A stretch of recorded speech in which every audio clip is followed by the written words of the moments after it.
नमस्कार, जय हिंद। स्वागत है आप सभी का माजिसा एजुकेशन पर। स्टार्ट करते हैं लैब असिस्टेंट केमिस्ट्री की क्लास। और केमिस्ट्री की क्लास में आज अपन स्टार्ट करने जा रहे हैं यूनिट 8 विलियन या फिर सॉल्यूशन। और ये अपने जो फिजिकल केमिस्ट्री पढ़ रहे थे उसकी आखिरी यूनिट है। फिजिकल केमिस्ट्री की आपकी 6 यूनिट थी जिसमें से अपन ने 5 कंप्लीट कर ली। ये 6th यानी कि last unit of physical chemistry आपके पूरी हो जाएगी। मतलब अभी स्टार्ट हो गई है तो पूरी भी हो ही जाएगी। चलो, तो यूनिट 8 विलियन सॉल्यूशन, इसकी बात करेंगे। मतलब बहुत ही ये यूनिट बहुत ही मस्त है। मतलब न्यूमेरिकल्स बहुत अच्छे मस्त मस्त बनते हैं, लेकिन ऐसी कोई बात नहीं है कि बहुत ज्यादा ही टफ लेवल के न्यूमेरिकल है। मतलब आपको समझना पड़ेगा चीजों को। समझ गए तो फिर काम आसान है, समझ में नहीं आया तो फिर नहीं कर पाओगे। बहुत सिंपल सी बात होगी, कहीं 100 से डिवाइड करना, कहीं से कुछ x बटा वाई करके 100 से गुणा करना, ऐसा कुछ चीज है। लेकिन चीज जब तक समझ में नहीं आएगी ना, कॉन्सेप्ट घुसेगा नहीं, कहाँ पर मतलब लीटर में आता है, कहाँ पर ग्राम में आता है, कहाँ पर ml में आता है, क्या चीज है, तो फिर मतलब थोड़ी बहुत दिक्कत आ सकती है। दूसरा, फिर इसमें आपको मोल के थोड़ा बहुत जो है कॉन्सेप्ट भी क्लियर होने चाहिए। तो मैंने कोशिश ये की है कि जहां भी है मैंने मोल से संबंधित जो भी चीजें हैं मैंने बेसिक भी थोड़ा बहुत उसमें कवर करने की कोशिश की है, ताकि आपको कोई दिक्कत नहीं आएगी। आप सभी को पता ही, अपन जो भी चीज स्टार्ट करते हैं ये मान के करते हैं कि आपको कुछ नहीं आता। मैं हमेशा यही सोच के मैं पढ़ाता हूँ कि सामने वाले को कुछ भी नहीं आता है, ठीक है, और अब उसको सिखाना है तो मोस्टली समझ में आ जाता है। ठीक है, चलिए। तो जो यूनिट 8 है विलियन, इसमें आपके कौन कौन से टॉपिक है, इसमें आप देखोगे टॉपिक, तो पहला है विलय विलाय को विलियन, इनके बारे में जानना है, वो बातें है। फिर उसके बाद है विलियन की सांद्रता, यानी कि मोलरता हुई, नॉर्मलता, फॉर्मलता, मोललता, मोल भिन्न, भार प्रतिशत, इसके बारे में। फिर विलियनों के प्रकार, गैसीय विलियन, द्रव विलियन, ठोस विलियन। फिर राउल का नियम, आदर्श व अनादर्श विलियन, और विलियन के अणुसंख्यक गुणधर्म। अगर एग्जाम पैटर्न की बात करें कि भाई जो अध्ययन बोर्ड है वो क्या करता है, तो एग्जाम पैटर्न की बात करें तो आपके नॉर्मली ये होता है कि ये इन 3 टॉपिक से एक सवाल वो बनता है, राहुल का नियम और अनादर्श से एक सवाल बनता है, और एक सवाल विलियन के अणुसंख्यक गुणधर्म से, ये बनता है। ऐसे 3 सवाल आते हैं मोस्टली, और एक सवाल इससे, इस टॉपिक से, एक सवाल इससे, एक सवाल इससे।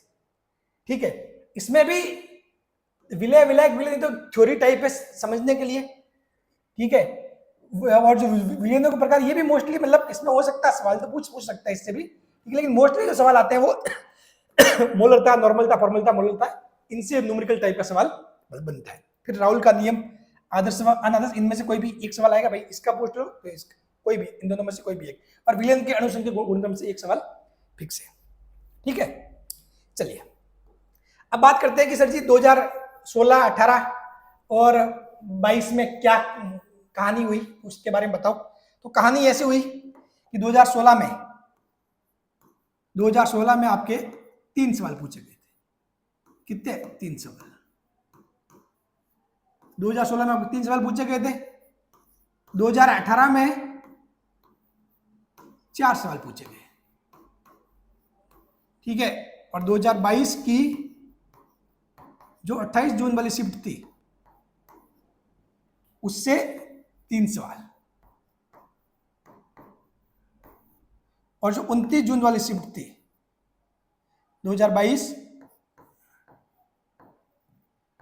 29 जून वाली शिफ्ट, उससे एक ही सवाल मिला पेपर में। ठीक है, हाँ, बाकी ऐसा नहीं है कि एक ही सवाल आएगा, जबकि भाई डेफिनेटली 3 सवाल वो एवरेज रूप में आपको लेके चलना है, और 3 सवाल पूछे जाएंगे। ठीक है, चलिए तो अब भाई स्टार्ट करते हैं। लगभग चीजें समझ गए क्या है इस चैप्टर वगैरह, कैसे करना है अपने को, क्या करना है, आराम से चीजें हो जाएगी, टेंशन मत लेना। जिस प्रकार अपन ने बाकी की जो चीजें की है वैसे इसको भी निपटा देंगे। ठीक है, अब देखो, अब बात करते हैं विलियन की कि विलियन क्या होता है। विलियन होता है 2 या 2 से अधिक पदार्थों के समांगी मिश्रण को विलियन कहते हैं। सिंपल सी डेफिनेशन है, 2 या 2 से अधिक पदार्थों के समांगी मिश्रण को विलियन कहते हैं। अब अधिकतर कोचिंगों में देखा होगा, ऐसे लिखवा दिया कि 2 या 2 से अधिक पदार्थों के समआंगी मिश्रण को विलयन कहते हैं। विलयन बराबर विलय प्लस विलय। अब बढ़ो आगे। अब बच्चे को यही कंफ्यूजन बैठ जाता है कि सर ये समआंगी मिश्रण क्या होता है। सबसे पहले इसको समझना जरूरी है। अगर आप समआंगी मिश्रण को नहीं समझोगे देन आप आगे मतलब बढ़ तो लोगे, ठीक है, ठीक है, न्यूमेरिकल भी सॉल्व कर लोगे, कोई दिक्कत नहीं, लेकिन एक तरीके से वो माइंड में कॉन्सेप्ट क्लियर नहीं होगी। अगर कोई सवाल किसी ने घुमा फिरा के पूछ लिया तो फिर वही रुक जाओगे, सीधी सी बात है। तो पहले ये देखो कि समआंगी मिश्रण क्या होता है। आपने जब 7th 8th 9th 10th में ये जो साइंस वगैरह पढ़ते हो तो इनमें बहुत ये सारी चीजें आती है, ठीक है, ये डिफरेंस वगैरह, ठीक है। तो समआंगी मिश्रण यानी कि मिश्रण मतलब मिश्रण तो सिंपल सा पता है कि भाई दो या 2 से ज्यादा जो चीजें हैं, जो तत्व है, पदार्थ है, उनको मिक्स कर दिया, वो हो गया मिश्रण। अब मिश्रण 2 प्रकार के होते हैं, समआंगी और विषमांगी मिश्रण। समआंगी मिश्रण कैसा होता है? मिश्रण जिसमें जो तत्व या कण होते हैं वो एक समान रूप से मिश्रित होते हैं। इसमें जो तत्व या कण होते हैं मिश्रण में, वो क्या होते हैं? एक समान रूप से मिश्रित, एक समान रूप से फैले हुए होते हैं। ऐसा नहीं कि किसी एक जगह, भाई ये मान लो कोई चीज है, ठीक है, जिसमें मैंने कोई दूसरी चीज डाली, ठीक है, इसमें कोई दूसरी चीज डाली, तो ये जो मैंने कोई लाल रंग की चीज डाली, तो वो लाल रंग की चीज पूरे तरीके से सही ढंग से फैलनी चाहिए इसमें पूरे। ऐसा नहीं कि मतलब एक जगह जाके इकट्ठी हो गई तो फिर वो समआंगी मिश्रण नहीं हुआ, वो क्या हो जाएगा? विषमांगी। तो देखो, जिसमें तत्व असमान रूप से मिश्रित होते हैं, यानी कि मतलब एक जगह ज्यादा, दूसरी जगह खाली, फिर एक जगह ज्यादा, ये हो गया विषमांगी। समझ गए? तो समआंगी मिश्रण ये होता है जिसमें एक समान रूप से मिश्रण हो, समझ गए, एक समान रूप से मिश्रित हो जाए। और विषमांगी मतलब एक समान रूप से मिश्रण नहीं होता। बात क्लियर? तत्वों को पृथक रूप से नहीं देखा जा सकता है। जो तत्व होते हैं उनको पृथक रूप से नहीं देख सकते, यानी कि मतलब इसमें क्या है, इसमें समआंगी में जब 2 पदार्थ मिल गए, आपने उनका मिश्रण बना दिया, तो फिर आप उनको पृथक रूप से देख नहीं सकते। जबकि इसमें क्या है, तत्वों को आप पृथक रूप से देख सकते हो, मिश्रण में दिख जाएगा। अभी अपन एग्जाम्पल लेके समझेंगे तो सब कुछ चीजें क्लियर हो जाएगी। जो कण है वो तल में नहीं बैठते, कण तल में नहीं बैठते, इसमें कण क्या तल में बैठ जाते हैं। चांद कर अलग नहीं कर सकते, इसको चांद कर अलग नहीं कर सकते, इसको चांद कर अलग कर सकते हैं। अब देखो क्या उदाहरण है, चीनी व जल का विलयन। अब देखो आपने चीनी और जल का विलयन ले लिया, तो आपको पता है चीनी और जल का विलयन पूरा जैसे कि पानी है, पानी में आपने चीनी डाली, चीनी ऐसे ऐसे घुल गई पूरी तरीके से कि मतलब बिल्कुल ऐसे होता है, पूरे सही ढंग से घुलती है कि मतलब आप कहीं से भी नीचे का लो पानी तो भी वही, ठीक है, टेस्ट होगा वगैरह, भले ऊपर का पानी लो तो भी वही टेस्ट होगा, बिल्कुल मतलब मिश्रण एकदम से सही ढंग से फैला हुआ है, ठीक है। इसके तत्वों को पृथक रूप से नहीं देख सकते। अगर चीनी आपने पानी में घोल दी तो क्या आपको चीनी के कण पानी में दिखाई देंगे? जब वो घुल रहे होंगे स्टार्टिंग में तो बात थोड़ी देर के लिए, फिर एक बार जब घुल जाए पूरी तरीके से उसके बाद दिखाई देते हैं? नहीं देंगे, ठीक है। कण तल में नहीं बैठते, कण तल में बैठते ही नहीं है, ठीक है, वो तो क्या उस पूरे में जल में घुल जाते हैं। कहाँ घुल जाते हैं तो दिखता ही नहीं अपने को। चांद कर अलग नहीं कर सकते, क्या चीनी को चांद कर पानी में निकाल सकते हैं बाहर? अलग कर सकते हैं? नहीं कर सकते, ठीक है। जबकि विषमांगी मिश्रण क्या हुआ है, चीनी व रेत का मिश्रण, चीनी और रेत को मिश्रित कर दिया, या फिर रेत व जल, आपने मान लो रेत ले ली और ले लिया जल ले लिया, तो फिर क्या हुआ, वो जो रेत है, रेत वो क्या है, असमान रूप से मिश्रित होगी। क्या होगा, रेत आप थोड़ी देर के लिए उसको छोड़ दोगे तो वो नीचे बैठ जाएगी। रेत क्या होगा, जैसे पानी ले लिया और रेत ले ली तो रेत यहाँ नीचे जमा हो जाएगी अगर थोड़ी देर के लिए उसको छोड़ दिया तो क्या कण तल में बैठ जाएंगे, ठीक है। तत्वों को प्रत्यक्ष रूप से देख सकते हो, पानी आपको सेपरेट दिखेगा और जो मिट्टी है, जो रेत है, वो आपको सेपरेट दिखेगी। समझ गए? इसको चांद कर अलग किया जा सकता है। बात क्लियर? तो ये होता है समआंगी मिश्रण और ये होता है विषमांगी मिश्रण। अब जो समआंगी मिश्रण होता है उसको अपन बोलते हैं विलयन, बस सिंपल सी बात है। तभी तो आपने, अब देखो इसके जो अपन ने उदाहरण है उसमें अपन ने क्या बोला है, चीनी व जल का विलयन, नमक व जल का विलयन, अल्कोहल व जल का विलयन, अल्कोहल व जल का विलयन पैक, ठीक है, हाँ लेना मत कोई, और सोडा वाटर, ठीक है, जिसमें पानी के अंदर CO2 मिलाते हैं, ठीक है, वो क्या होता है, सोडा वाटर। तो ये क्या है सारे, ये क्या विलयन है, ये क्या विलयन है, जिसमें क्या होता है, 2 पदार्थों का क्या होता है, समआंगी मिश्रण होता है। ठीक है, जबकि ये विषमांगी मिश्रण क्या होते हैं, ये अलग चीज है। मतलब इसमें क्या है, मिश्रण सही ढंग से नहीं होता, इसमें पदार्थ अपने को पृथक पृथक दिखाई देते हैं, चांद के अलग किया जा सकता है, जबकि इसमें बिल्कुल मिक्सर आपस में मिल जाता है, और उसी चीज को बोलते हैं विलयन। ठीक, उसी चीज को बोलते हैं विलयन। तो दो या दो से अधिक पदार्थों के समांगी मिश्रण को विलयन कहते हैं। बात क्लियर? अब हो गया क्लियर, अब कोई दिक्कत नहीं आएगी। तो जो समांगी मिश्रण है, ये सबसे इंपॉर्टेंट पॉइंट था कि समांगी, तो समांगी मिश्रण को बोलते हैं विलयन। समांगी मिश्रण को विलयन कहते हैं। विलयन क्या होता है? विलय प्लस विलायक। विलयन क्या होता है एक्चुअली में? विलय और विलायक, इसमें दो चीजें होती है, एक तो विलय, दूसरा होता है विलायक। ध्यान रखना, विलयन बराबर विलय प्लस विलायक, खोपड़ी में बिठा लेना, विलयन विलय विलायक, विलयन विलय विलायक। ठीक है, विलयन बराबर विलय प्लस विलायक। अब विलायक क्या होता है? वह प्रजाति जो विलयन में अधिकतम मात्रा में होती है, पहली शर्त। दूसरी शर्त, जिसमें विलय घुलता है। ये दोनों शर्तें फॉलो होनी चाहिए, ये दोनों शर्तें फॉलो होनी चाहिए। एक शर्त फॉलो होने से काम नहीं चलेगा, इसमें दोनों शर्त है वो फॉलो होनी चाहिए कि भाई वह प्रजाति जो विलयन में अधिकतम मात्रा में होती है और जिसमें विलय घुलता है। मतलब मेन चीज तो ये है, वैसे सही देखा है तो जिसमें विलय घुलता है वो सबसे मेन चीज है, ये तो फॉलो होना चाहिए पहले। विलय जिसमें घुलता है वो होता है विलायक। ठीक है, विलय जिसके अंदर घुलता है वो होता है विलायक। ठीक है, और मोस्टली वो क्या होता है, विलायक आपके अधिकतम मात्रा में होता है। विलायक कैसा होता है? अधिकतम मात्रा में होता है। और जो विलय है, विलायक के अलावा अन्य सभी जो प्रजाति होती है वो क्या होती है? जो विलायक में घुलती है। विलायक के अलावा दूसरी जो भी प्रजाति विलयन में, उनको बोलते हैं विलय, जो क्या करती है? विलायक में घुलती है। समझ गए? अब कहने का मतलब ये हुआ कि भाई विलायक हमेशा एक होगा, विलायक हमेशा एक होगा, विलायक एक से ज्यादा नहीं होंगे। विलायक में 2 या 3 विलय हो सकते हैं। ठीक है, आपने ले लिया पानी, अब पानी के अंदर आपने शुगर भी डाल दी, ठीक है, नमक भी डाल दिया, सॉल्ट भी डाल दिया, तो ये क्या है? पानी तो क्या विलायक है? ये क्या है? जो पानी है, जो पानी है, पानी तो क्या आपका विलायक है, और जो शुगर और नमक जो है वो क्या है? वो आपके विलय है।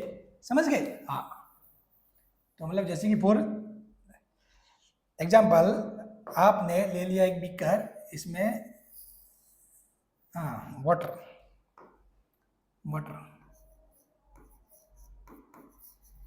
और इसमें एक साइड से क्या मिला दिया? चीनी, एक साइड से नमक। तो ये क्या होंगे? वाटर क्या हो गया? विलायक हो जाएगा। जल क्या हो जाएगा आपका? विलायक। और चीनी और नमक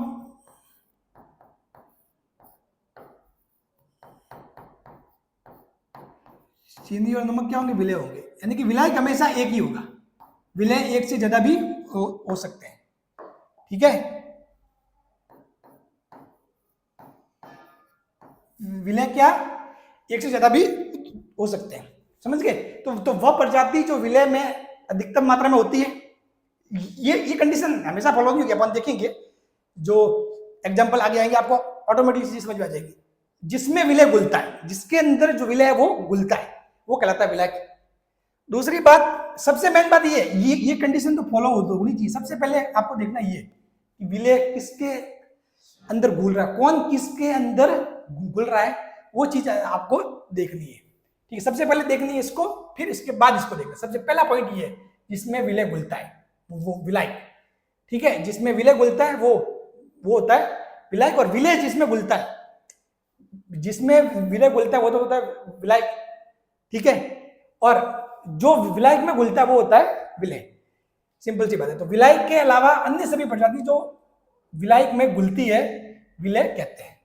अब देखो, नमक का जलीय विलयन, अगर नमक के जलीय विलयन की बात करो आप, ठीक है, नमक के जलीय विलयन की बात करो, तो नमक के जलीय विलयन में क्या होगा आपका? नमक क्या होगा? नमक क्या होगा? नमक विलय। और जल क्या होगा? जल विलायक। जल विलायक। ठीक है, चीनी का जलीय विलयन यानी कि चीनी क्या आपके विलय,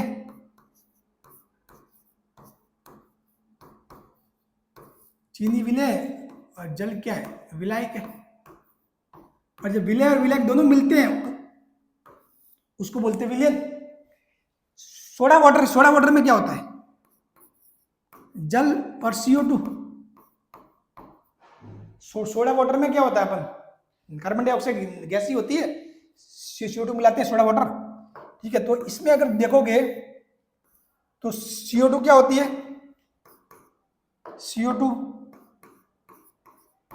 CO2 का विलय और जल क्या विलायक है।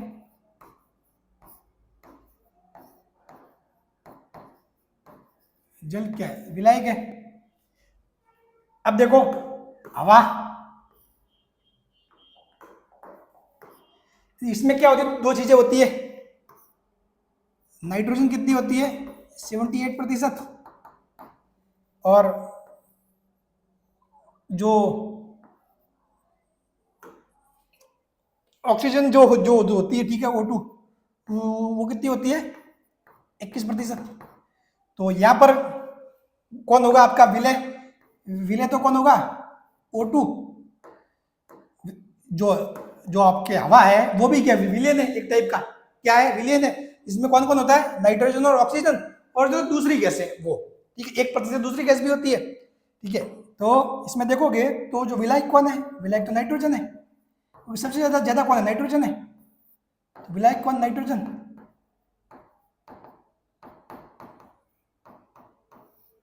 और विलय कौन है O2 और अन्य गैसें, जो दूसरी गैसें होती है वो, O2 और अन्य गैस, O2 और जो अन्य गैसें होती है वो आपके ये हो जाएगी विलय, समझ गए। तो इनमें आपने शर्त देख ली कि भाई, अब देखो ये देखो इसमें सबसे मेन क्या जिस कौन किस में घुलता है वो आपको बात पता होनी चाहिए, सबसे मेन बात। अब जैसे कि नाइट्रोजन के अंदर ऑक्सीजन घुलती है और ऑक्सीजन के अंदर नाइट्रोजन घुलती है, दोनों एक दूसरे में आपस में घुलते हैं। लेकिन अब यहाँ पे जब दोनों एक दूसरे के आपस में घुलते हैं तो फिर अपन क्या देखते हैं कि कौन ज्यादा है, समझ गए, कौन ज्यादा है। ये वाली बात आती कब है कि जब पहले कंडीशन ये फॉलो होती है जिसमें विलय घुलता है, जिसमें विलय घुलता है। तो पहले तो कंडीशन ये देखनी है कि कौन किस में घुल सकता है। अब यहाँ पर दोनों ही एक दूसरे में घुल सकते हैं, तो अपने को बात समझ में नहीं आ रही है, तो फैसला किस आधार पर किया जाएगा, वो इस आधार पर किया जाएगा कि कौन ज्यादा है। तो कौन ज्यादा है, नाइट्रोजन ज्यादा है तो नाइट्रोजन हो जाएगा विलायक, और दूसरी जो गैस है वो हो जाएगी विलय। बात क्लियर। चलो अब 20 ml अल्कोहल और 20 ml जल। अब देखना चीज मजेदार, और भी मजा आएगा मजा, ठीक है। अब बरसात का, चलो बरसात क्या, बरसात आती है और आके मतलब ठंडक, थोड़ी सी ठंडक होती है, फिर वापस उल्टा ज्यादा गर्मी देके निकल जाती है। अब देख लो हालत देख लो, ठीक है। मतलब क्या ही एक लेक्चर रिकॉर्ड करना, मतलब आप सोचो, मतलब आदमी की जान निकल जाती है, ठीक है। एक तो इस पे पैनल PDF, मतलब इस पे काम करना पहले, ठीक है। पहले तो उससे पहले चीजें होती है वो नोट्स बनाना वगैरह, वो तो चीजें है ही है, वो जो मटेरियल वगैरह आपके लिए मैं यूनिक चीजें लेके आता हूँ, आपको कहीं पर भी इस टाइप का जो कंटेंट है वो दिखेगा ही नहीं, ठीक है। हाँ, और ना ही आप देखोगे तो मेरा कंटेंट किसी से मैच करने वाला है, क्योंकि सर जी हाँ, क्योंकि उनके जैसा बिल्कुल लग रहा है, नहीं, अपन बिल्कुल यूनिक चीजें यूनिक ढंग से सेटअप करके लाते हैं ताकि बच्चों को समझ में आ सके, ठीक है। तो इतनी मेहनत करने के बाद फिर वो इस पे कुछ लिखना चीजें, ठीक है, फिर आपको समझाना, वीडियो बनाना। अब इस आसपास लाइट्स वगैरह होती है तो उसकी भी मतलब बहुत ज्यादा वो गर्मी पड़ती है, तो मुश्किल बहुत टफ का होता थोड़ा, ठीक है। चलो तो 20 ml अल्कोहल और 20 ml जल, ठीक है। अब आपको पता है कि अल्कोहल यानी कि दारू, सिंपल सी बात है, और पानी, दारू और पानी दोनों एक दूसरे में घुलते हैं, ठीक है। भाई पहले दारू लेके उसमें डाल दो, पानी डाल दो, या फिर पानी लेके उसमें मतलब दारू डाल दो, दोनों कोई भी चीज कर लो, दोनों एक दूसरे में घुलते हैं, ठीक है। तो अब जैसे कि आपने ले लिया 20 ml सरजी ले लिया अल्कोहल और 20 ml जल ले लिया, तो कौन विलय होगा कौन विलायक होगा। तो देखो वैसे तो ये दोनों ही जो है वो विलय है और दोनों ही विलायक है, क्योंकि दोनों आपस में एक दूसरे में घुल सकते हैं और दोनों की जो मात्रा भी समान है, दोनों 20-20 ml है। लेकिन फिर भी अपन नॉर्मली क्या बोलते हैं कि सैद्धांतिक रूप से हमेशा ये होता है कि लगभग लगभग जहाँ पानी है, अगर चीजें कई लेवल में हो रही है तो जहाँ पानी है उस पानी को माना जाता है विलायक। तो आपके जल है, जल को आप बोल दोगे विलायक, समझ गए, जल को विलायक बोल दोगे। और जो अल्कोहल है वो आपका विलय हो जाएगा, अल्कोहल हो जाएगा आपका विलय। ठीक है, यहां देखो 10 ml अल्कोहल 30 ml जल, तो यहां तो कोई दिक्कत ही नहीं है। सबसे ज्यादा कौन है, जल है, तो जल विलायक। और जो अल्कोहल है वो बन जाएगा विलय, अल्कोहल बन जाएगा विलय। ठीक है, फिर यहां देखो 30 ml अल्कोहल में 10 ml जल, तो यहां पर भी दोनों एक दूसरे में घुलने में सक्षम है। ठीक है, तो यहां पर जो विलायक कौन होगा, विलायक होगा अल्कोहल। ठीक है, विलायक कौन होगा यहां पर, अल्कोहल, क्योंकि ज्यादा ये है, ज्यादा क्या है, ये है, क्योंकि दोनों एक दूसरे में घुल सकते हैं भाई, घुल तो दोनों एक दूसरे में सकते हैं, लेकिन जो ज्यादा होगा वो आपका होगा विलायक। ठीक है, चूंकि यहाँ पर ये बराबर थे और बराबर के केस में अपन क्या बोलते हैं, अपन यही मानना चाहेंगे कि जल अपना। वैसे तो आप अगर ये भी बोल दे कि अगर इसमें आपके विलायक या उल्टा भी हो सकता है, मतलब दोनों चीजें हो सकती है, मैंने कहा ना दोनों विलायक है तो दोनों विलयन है। ठीक, लेकिन नॉर्मली अपन ये मानेंगे भाई जल विलायक है, क्योंकि जल हमेशा जल में चीजें अपन बोलते हैं मोस्टली वो। ठीक है, हाँ।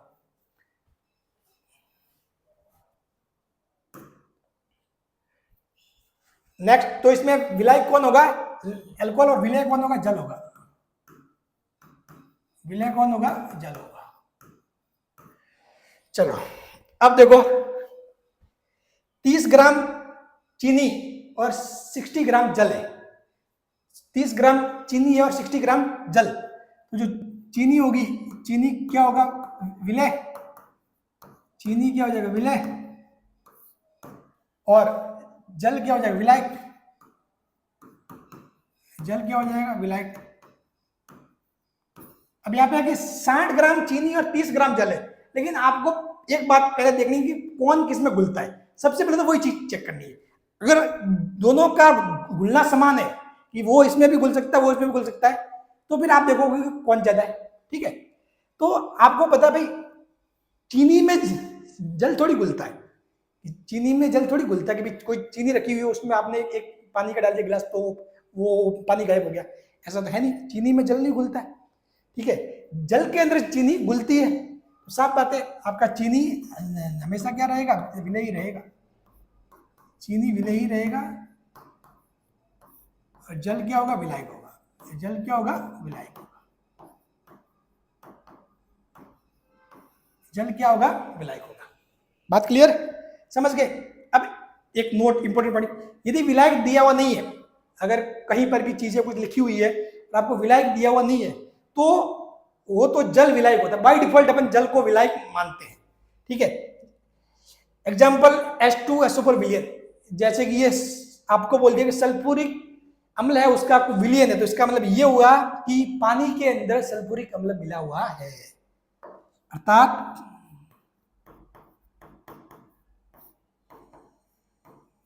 जल में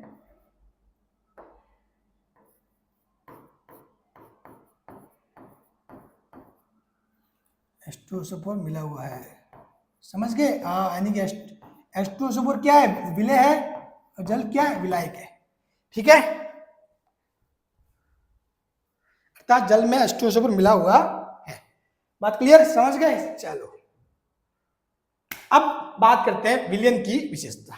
तो चीजें आपको अधिकतर समझ में आ गई, कॉन्सेप्ट हो गए क्लियर विलयन के बारे में। अब पढ़ते हैं विलयन की विशेषताओं के बारे में।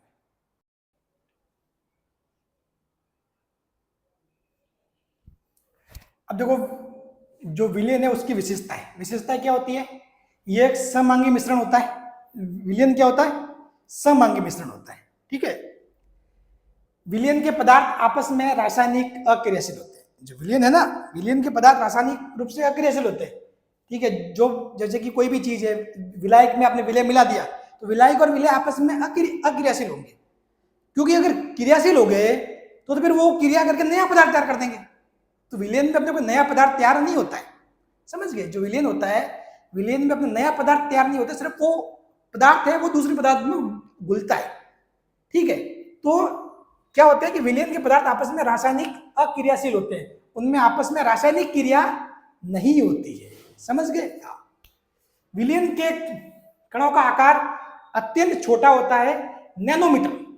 विलयन के कणों का जो आकार है ना वो अत्यंत छोटा, मतलब किस रेंज का होता है, वो आपके नैनोमीटर का। नैनोमीटर मतलब होता है 10⁻⁻9 मीटर, 10⁻⁹ मीटर, समझ गए। इस रेंज का होता है, मतलब इतना छोटा होता है, समझ गए। तो आपको ऐसे नंगी आंखों से तो दिखाई देगा ही नहीं, सिंपल सी बात है, क्लियर। अतः इसके कण आंख से नहीं देखे जा सकते। भाई एक बार शुगर जल में घुल गया, फिर उसके बाद चीनी आपको दिखाई देगी? दिखाई नहीं दे सकती, संभावना ही नहीं है, बात क्लियर है। तत्वों को छान कर अलग नहीं किया सकता, छान कर अलग नहीं, जो विशेषताएं समांगी मिश्रण की पड़ी है वही चीजें यहाँ ऐसे कैसे आएगी, ठीक है ना।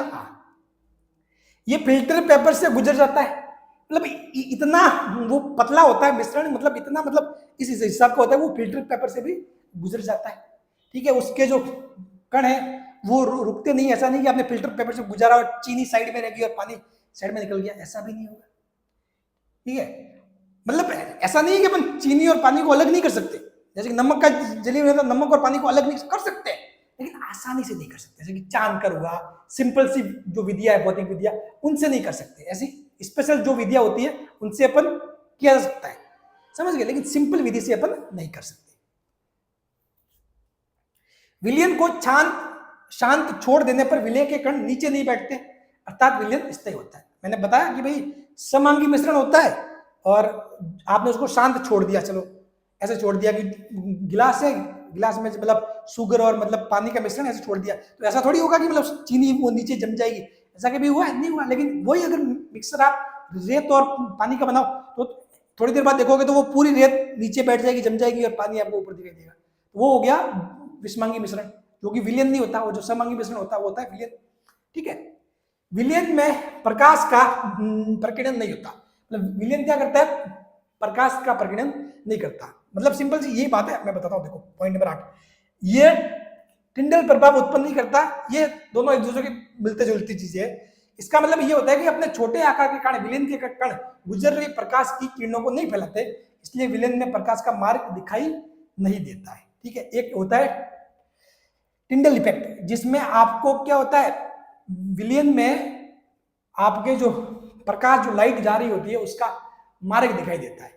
अब देखो जैसे कि आपने बहुत बार ऐसे देखा होगा, रोशनी जा रही है ऐसे, मतलब जैसे कि अब अपने घर पे या मतलब जैसे कि आजकल तो नहीं है, मैंने तो गांव में वैसे बहुत एक्सपीरियंस किया उस चीज का, जो मतलब अभी तो क्या मकान बन के पक्के, फिर भी हमारे घर पे छोटा सा पोर्शन है वो कच्चा है, मतलब उसके ऊपर वो डाले हुए हैं, वो मिट्टी के नहीं आते, क्या बोलते हैं वो, मतलब ऐसे वो क्या उनको क्या बोलो, ठीक है, वो ऐसे नहीं होते, मतलब घर जो अपने गांव में जो कच्चे घर होते थे उनमें नाल होती थी, नाल बोलते हैं, नाल या मतलब ऐसे, ठीक है। तो वो मतलब ऊपर लगाई जो नाल की होती छत, तो उस नाल में से जो सूरज की किरण जब शाम के समय वगैरह से दिखते थे और पास में यदि धूल के कण है वो उड़ रहे हैं, तो ऐसा लगता था कि जो प्रकाश है ना, प्रकाश की एक लाइन की लाइन जा रही है और उन धूल के जो कण है ना उनके बीच में से, ठीक है, वही होता है टिंडल इफेक्ट। मतलब ये समझ लो कि उसमें आपको जो प्रकाश की लाइन दिखाई देती है वो किस लिए दिखाई देती है, क्योंकि उसके अंदर जो मौजूद होता है कण, उनसे उनका क्या होता है, स्कैटरिंग होती है, ठीक है। हाँ, तो ये क्या टिंडल प्रभाव उत्पन्न नहीं करता, अपने छोटे आकार के कारण विलयन के कण गुजर रही प्रकाश की किरण को नहीं फैलाते, इसलिए विलयन में प्रकाश का मार्ग दिखाई नहीं देता। यानी कि मतलब इस विलयन से यदि लाइट को गुजारोगे तो आपको उसका मार्ग दिखाई नहीं देगा, मतलब वो कैसे जा रही है, समझ गए। मतलब जैसे कि ये कोई विलयन है, ठीक है, ये कोई विलयन है, ठीक है, गिलास है कांच का और आपने यहाँ से लाइट छोड़ दी, तो आपको दिखाई नहीं देगा कि लाइट लाइट ऐसे जा रही है, ऐसे जा रही है, कैसे जा रही है, आपको बिल्कुल ही दिखाई नहीं देगा, उसका पाथ दिखाई नहीं देगा। दिखाई देगा कब? जब वो लाइट के जो है, लाइट जो विलियन के जो कण है उन कणों से टक्कर हो, टक्कर होने का सवाल ही पैदा नहीं होता क्योंकि बहुत छोटे होते हैं, बहुत छोटे होते हैं। ठीक है, ये कुछ खास बातें थी विलियन के बारे में।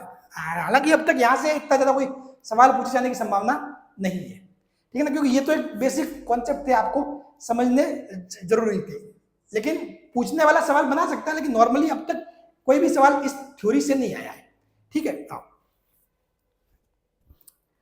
अब चलो, अब विलियन के प्रकार, टाइप।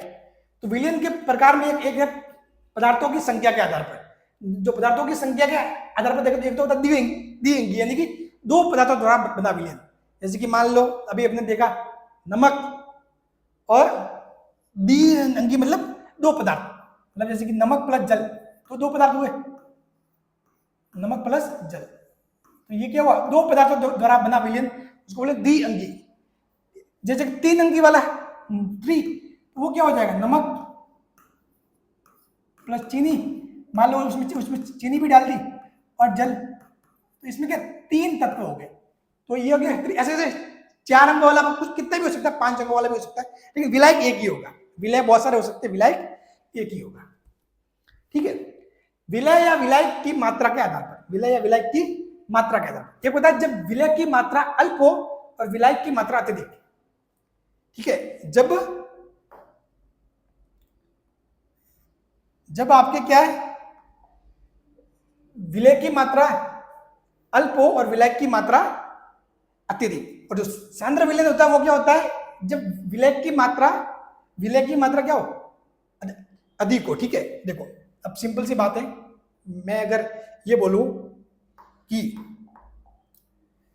एक ले लिया अपन ने तनु और एक ले लिया सांद्र, तो मैंने मान लिया कि भाई एक ग्राम चीनी है और किसमें 100 ग्राम जल है, 100 ग्राम जल है, तो ये हो गया बिल्कुल डाइल्यूट। ठीक है, ये। और एक हो गया सांद्र मतलब जिसमें जो विलय है उसकी मात्रा ज्यादा होगी। ज्यादा मतलब ऐसा नहीं कि बहुत ज्यादा, मतलब इतनी की मतलब जो विलयन मतलब थोड़ा लगे कि हाँ कुछ है इसमें। ये तो होता है बहुत कम है। जैसे कि अब मान लो, जैसे कि मैंने मान लिया 10 ग्राम चीनी, 10 ग्राम चीनी, या फिर 20 ग्राम, 30 ग्राम, मान लो 20 मान लेते हैं, चलो।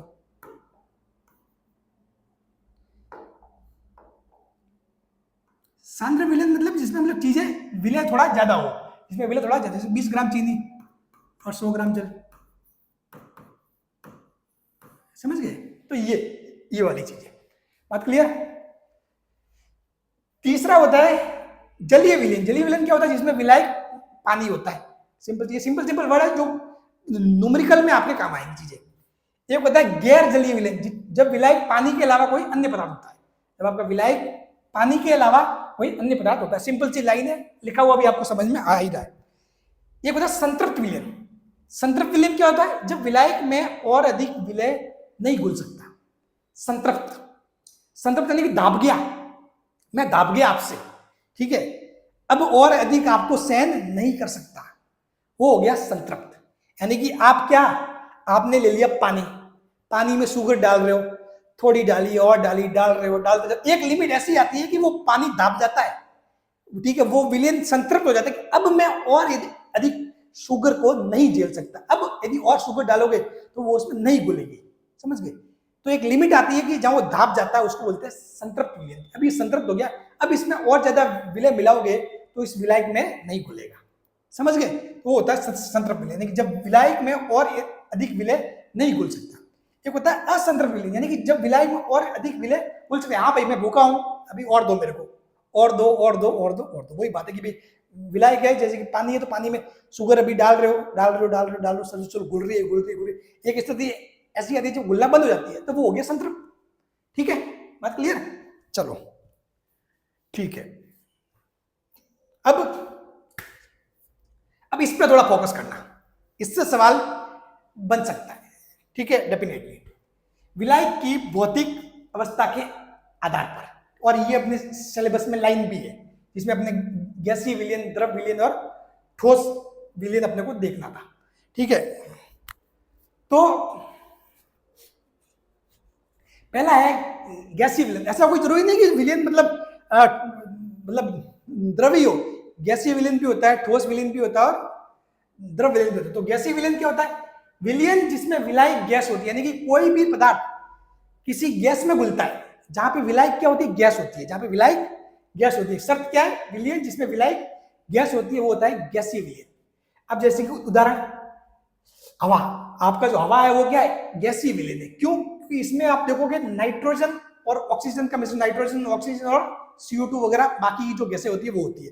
तो इसमें जो नाइट्रोजन वो क्या विलायक है, और ऑक्सीजन, कार्बन डाइऑक्साइड आदि जो दूसरी गैसें वो क्या विलय है। तो ये हवा है वो क्या आपका हवा गैसीय विलयन है।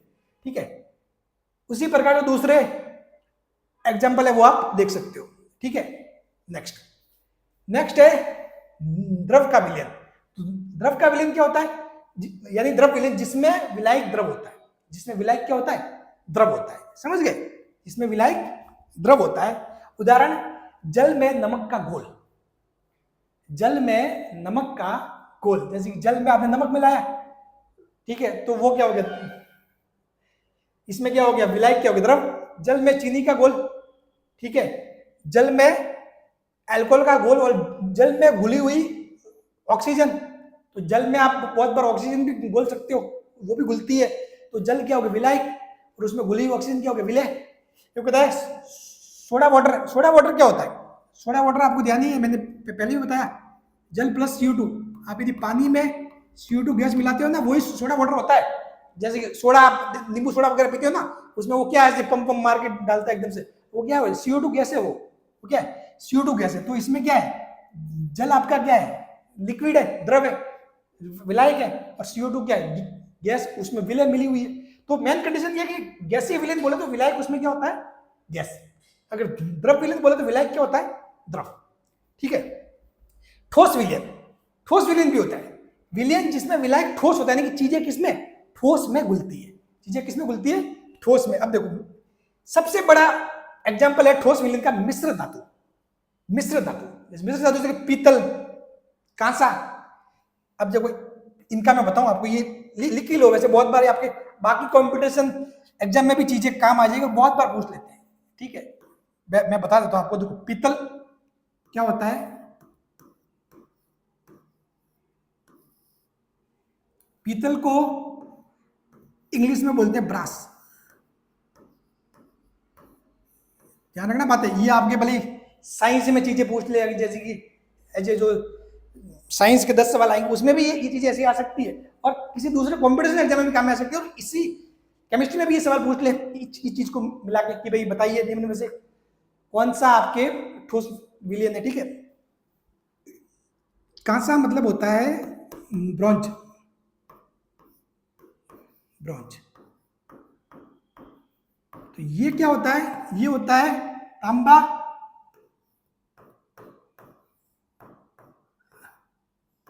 प्लस जिंक का मिश्रण।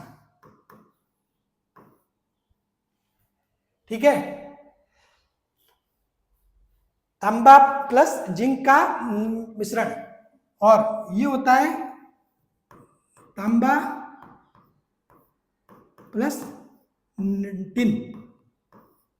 तांबा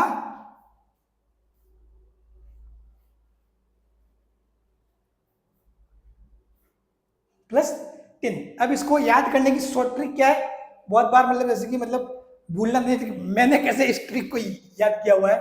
तो पीतल का होता है पिताजी, ठीक है, पीतल का पिताजी। तो मेरे को इतना पता है क्योंकि पीतल और कांसा होता है, दो चीजें होती है जो बार बार पूछी जाती है। ठीक है, एक में तांबे में मिलता है जिंक, एक में मिलता है तांबे में मिलता है टिन। ठीक है, जिंक यानी कि Zn और टिन यानी कि Sn। ठीक है, तो मैंने याद कर लिया कि भाई पिताजी, जो तांबा होता है वो पिताजी होते हैं। ठीक है, और जो, तो बस पीछे कौन रहा? टिन रहा, तो तांबा प्लस टिन क्या हो जाएगा? कांसा यानी ब्रॉन्ज। ठीक है, तो सिंपल सी बात है भाई। और आपके हिसाब से जो भी है ट्रिक वो कर सकते हो, पिताजी। ठीक है, हाँ। तो ये पिताजी क्या है, ये एक्चुअली में पिताजी जो ब्रांच और ब्रॉन्ज है, ये क्या है, ठोस विलीन है। ठोस विलीन कैसे, क्योंकि इसमें क्या होता है, तांबा क्या होता है, विलायक होता है।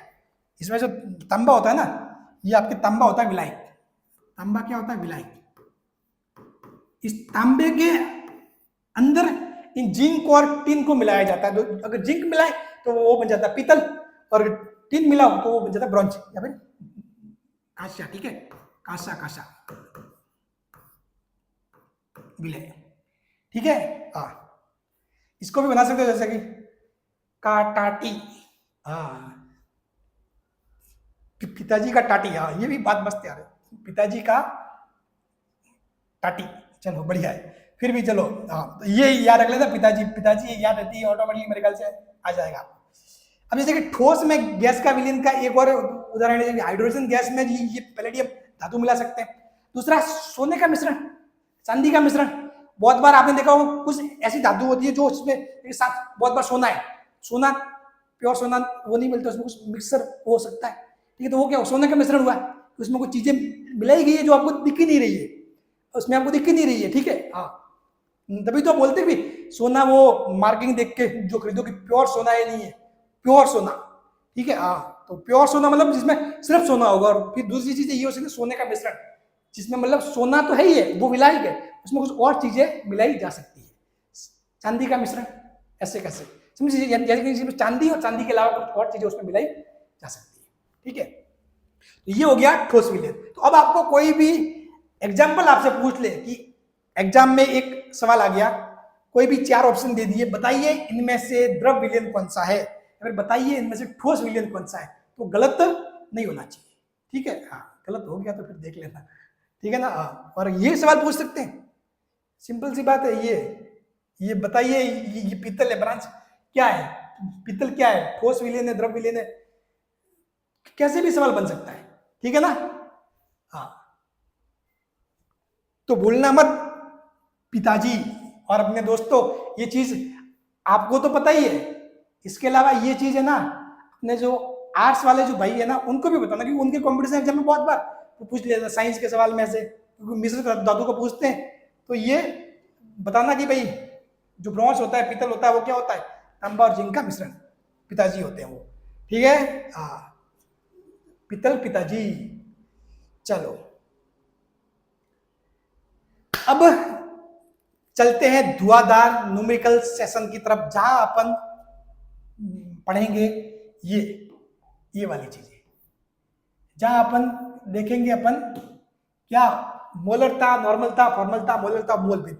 उससे पहले मैं आपको थोड़ा सा आपको घिस लेता हूं। घिसने का मतलब ये है कि आपको मतलब थोड़ी सी यादें आपकी कर लेता हूं ताजा। ठीक है ना, ताकि उससे क्या होगा, आपको थोड़ा सा मतलब चीजें बाहर निकल जाएंगी, तो एकदम से आप घूम जाओगे कि सर जी ये क्या होता है, मोल और वगैरह एटीसी। ठीक है, देखो ये सवाल को सॉल्व करें उससे पहले यहां आ जाओ। एक तो है कि किसी भी चीज का जो आयतन है, आयतन की इकाई ध्यान रखना, आयतन जो है उसको अपन 2 इकाई मेनली आती है, लीटर, ठीक है, या फिर बहुत बार लीटर और लीटर को अपन मिलीलीटर में वो बदल सकते हैं। ठीक है, और एक चीज आती है मीटर क्यूब भी आती है, मीटर क्यूब में भी होता है अपना जो जो आयतन होता है वो मीटर क्यूब में भी होता है। ठीक है, तो 1 मीटर क्यूब बराबर होता है 1000 लीटर, बराबर होता है 10⁶ ml मिलीलीटर, और वही होता है 10⁶ सेंटीमीटर क्यूब। इस सेंटीमीटर क्यूब को सीसी बोलते हैं, सेंटीमीटर क्यूब, सीसी, समझ गए। हाँ, तो इसको 1 ml को 1 सीसी भी लिख सकते हैं। कहीं पे किसी सवाल में यदि घुमा के पूछ लिया कि ये 1 सीसी है, तो इसका मतलब ये हुआ कि वो ml है, कितना है, ml, मिलीलीटर है। समझ गए, हाँ, ये चीज है, ये पूरी लाइन आपको पता होनी चाहिए। 1 मीटर क्यूब बराबर होता है 1000 लीटर, 1 मीटर क्यूब बराबर होता है 1000 लीटर, और इसी 1000 लीटर के बराबर होता है 10⁶ मिलीलीटर, यानी कि ये समझ लो कि 1 लीटर बराबर 10�3 मिलीलीटर। ठीक है, हाँ,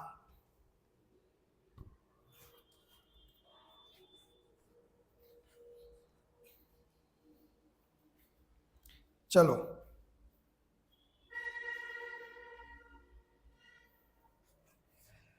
तो यानी 1 ml बराबर 1 cc, ये चीज आपको ध्यान आनी चाहिए। किसके बारे में? आयतन से संबंधित। ठीक है, ये आपको मालूम पड़ जाएगा। चलो आप इसको देख लेना थोड़ा कि ये कैसे एक दूसरे में चेंज हुए। वो कैलकुलेशन आप करोगे ना, जितना आप करोगे कि ये चेंज कैसे हुआ है, उतना आपके माइंड में सेट होगा। इसको सिर्फ लाइन को याद ही नहीं करना है, रखना ही नहीं, समझना है। क्योंकि 1 मीटर क्यूब 1000 लीटर होता है। फिर मैंने 1000 लीटर को 10⁻⁶ मिलीलीटर मैंने लिखा कैसे? ठीक है, बात क्लियर? क्योंकि 1 लीटर में क्या होते हैं? 1000 मिलीलीटर होते हैं, तो इसलिए मैंने इसको 10⁻⁶ ml लिख दिया। फिर इसको मैंने सेंटीमीटर क्यूब में चेंज कर सकते हैं, क्योंकि मीटर में क्या होते हैं? 100 सेंटीमीटर होते हैं, और 100 का क्यूब यानी कि 10⁻⁶ सेंटीमीटर क्यूब आ गया। और सेंटीमीटर क्यूब को अपन सीसी लिख सकते हैं, तो यानी कि 10⁻⁶ ml और 10⁻⁶ cc, यानी कि 1 ml बराबर 1 cc हो गया। ठीक है, अब बात आती है मोल की। मोल क्या होता है? बहुत सारे बच्चे मतलब मोल नाम से ही डरते हैं यार। मोल कॉन्सेप्ट क्या चीज है यार? मोल कॉन्सेप्ट है क्या यार? सिर्फ सिंपल सी तो बात है, कुछ है ही नहीं। आपको बोल दिया, किसी ने घर से बोल दिया कि भाई 2 दर्जन मार्केट से लेके आना केले। क्या बोल दिया कि 2 दर्जन मार्केट से केले लेके आ जा, तो आप क्या करोगे? आप मार्केट से बोलोगे कि 2 दर्जन केले दे दे, और 1 दर्जन में कितना होता? 12। भाई दर्जन मतलब कितना? 12। 2 दर्जन यानी कि आप 24 केले लेके आओगे। सिंपल सी बात है। तो आपने जो 12 था, 12 संख्या थी, 12 को बोला दर्जन। अब मैं ये भी बोल सकता हूँ कि 1 दर्जन पेन मतलब 12 पेन। ठीक है, 1 दर्जन मार्कर 12 मार्कर। दर्जन किसको दिखा रहा है? दर्जन दिखा रहा है 12 को, दर्जन दिखा रहा है 12 को। उसी प्रकार होता है मोल। मोल दिखाता है किसको है? मोल दिखाता है आपको 6 × 02 × 10⁻23 कि भाई कोई पदार्थ होता है, पदार्थ में परमाणु बहुत छोटा होता है। ठीक है, पदार्थ में जो परमाणु है, अणु है, बहुत छोटे होते हैं। अब उसमें कोई पदार्थ मतलब कितने परमाणु या अणु से मिलकर बना। अगर जैसे कि मेरे को बोल दिया जाए कि अब बताइए मेरे पास ये चीज है, ये पदार्थ है, इसमें कितने अणु है, तो मैं ये थोड़ी बोलूंगा सर इसमें 5 लाख अणु है, या फिर इसमें कुछ 6 × 10⁻26 अणु है। ऐसी बात मैं बार बार नहीं बोलूंगा। मैंने क्या कर दिया, एक फिक्स मान रख दिया कि मैं 6 × 02 × 6.02 × 10⁻23 को मैं बोलूंगा 1 मोल। कि अगर इतना हुआ तो मोल, इसका दुगुना हुआ तो ये हो गया 2 मोल, इसका 1.5 गुना हुआ तो 1.5 मोल, 3 गुना हुआ तो 3 मोल। तो सामने वाला अपने आप समझा कि 3 × 6.02 × 10⁻23। अगर जैसे कि आपने बोल दिया 3 दर्जन, 3 × 12, सामने वाला समझ गया। ये वाली बात है। ठीक है, और जहां पर इसको क्या बोलते हैं? अवोगाड्रो संख्या। सिंपल सी बात ये है। मोल कॉन्सेप्ट कोई बड़ी चीज नहीं। तो आपको यदि मोल निकालने तो आप क्या करोगे? मोल सर जी निकालेंगे कैसे? मोल अपन निकालते कि कुल भार किसी भी अणु का आपको दिया हुआ है, तो आपको उसके कुल भार में उसके अणु भार से भाग करना है, वो आपके निकल के आ जाएंगे मोल। कुल भार में क्या करना है? अणु भार से भाग करना है, वो आपके निकल के आ जाएंगे मोल। ठीक है, और यदि आपके पास यदि मोल आपको ध्यान है और आपको पूछा जाएगा कि पदार्थ के कुल परमाणु या अणु कितने, तो आप क्या करोगे? उस मोल को Na से कर दोगे गुणा, तो मोल × 6.02 10⁻23 इतने हो जाएंगे आपके परमाणु या अणु। ठीक है, हाँ। तो अब देखो सिंपल सा एक सवाल है, इसको सॉल्व करो, थोड़ा बहुत आपको कॉन्फिडेंस आ जाएगा। 9 kg जल है, मैं इसके मोल व जल के अणुओं की संख्या ज्ञात करो। ये कह रहा है कि 9 kg जल में इसके मोल व जल के अणुओं की संख्या ज्ञात करो। अब देखो पहले तो क्या जल, तो जल यानी कि क्या होता है? H2O। अब आपको एक तो जो आवर्त सारणी में मैंने आपको पहले ही बताया था कि 1 से लगाकर 30 तक, 1 से लगाकर 30 तक इन सभी के आपको एटॉमिक नंबर और एटॉमिक मास, परमाणु क्रमांक और परमाणु द्रव्यमान दोनों ही याद रहने चाहिए। मतलब परमाणु जो एटॉमिक नंबर है परमाणु, ठीक है, वो तो आपको बाकी भी चीजों के पता होनी चाहिए लगभग, लेकिन एटलीस्ट परमाणु द्रव्यमान है वो आपको 30 तक तो एग्जैक्टली पता होना चाहिए कि वहां तक कितने, क्योंकि सवाल पूछ लिया जाएगा फिर वहां आप दिक्कत में फंस जाओगे अगर नहीं पता है तो 30 तक आपको पता होना चाहिए। तो जो H2SO4 है इसका आप निकालोगे तो वो क्या आएगा, H2 का कितना होता है 1, तो लेकिन इसके 2H है यहाँ पर, तो ये हो जाएगा 2 × 1, और ऑक्सीजन का होता है 16, ये हो जाएगी 18 ग्राम।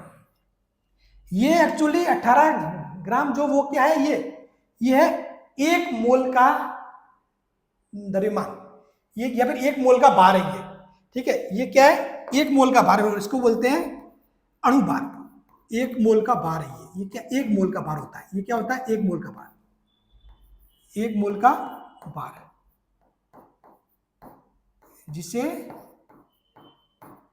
अणुभार कहते हैं, जिसे क्या कहते हैं, अणुभार कहते हैं।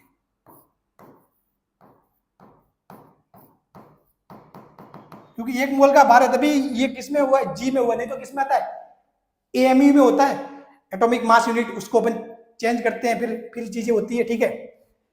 तो ये हो जाएगा 18 ग्राम। तो अब मोल कितने हुए, तो मोल देखो, जल के कुल मोल आपसे पूछे, जल के कुल मोल, तो जल का जो कुल भार कितना है, जल का कुल भार है 9000 ग्राम बटा 1 मोल का भार कितना है 18 ग्राम। 9000 ग्राम बटा 1 मोल का भार कितना है 18 ग्राम है, तो यहां से ये हो जाएगा आपके 18.90 यानी कि 500 मोल। ये कितने हो जाएंगे 500 मोल, जल के कितने हो जाएंगे 500 मोल है, 500 मोल, और 500 मोल है, तो ये बताइए जल के कितने अणु हुए, तो टोटल अणु, कुल अणु, तो कुल अणु आपके क्या हो जाएंगे, वो आपके हो जाएंगे 500 इंटू एक जो होता है अणु, उसमें संख्या कितनी होती है 6.02 इंटू 10⁻23, तो ये हो जाएंगे लगभग 6×5 = 30, ठीक है। और हाँ, तो लगभग ये 3 इंटू 10⁻26 के आसपास ये मामला आपके बैठ जाएगा, ठीक है। हाँ, तो ये इतने हो जाएंगे कुल अणु। तो बात समझ में आ गई, आपके कॉन्सेप्ट हो गया, ये क्लियर हो गया, ठीक है। तो अब आपके सामने सवाल था, ये बस ये सवाल मैंने उन यादों को ताजा करने के लिए बनाया था, ठीक है ना। तो अब देखो 100 ml विलियन जिसकी डेंसिटी दी हुई है 1.2 ग्राम पर सीसी में 0.5 मोल NOH हो, तो इसमें जल के मोल ज्ञात करो। तो अब देखो 100 ml का आपके क्या विलियन है, इसमें डेंसिटी दी हुई है, तो डेंसिटी क्या होते हैं, ठीक है, द्रव्यमान बटा आयतन। अभी क्या सीसी दिया हो, सीसी मतलब क्या है, सीसी मतलब होता है ml, तो 1.2 ग्राम पर ml, 1.2 ग्राम पर ml, तो क्या क्या हो जाएगा आपके जो आयतन जो है, जो विलियन का जो है आयतन, वो क्या निकल के आ जाएगा आपके 100 इंटू 1.2, ठीक है। तो ये आ जाएगा 120 ग्राम, 120 ग्राम, ठीक है। ये हो जाएगा आपके विलियन का आयतन। तो 100 ml विलियन, इसमें क्या है 0.5 मोल क्या है NaOH, तो इसमें जल के मोल ज्ञात करो। 0.5 मोल क्या है NaOH, ठीक है। चलो अब देखो 1 मोल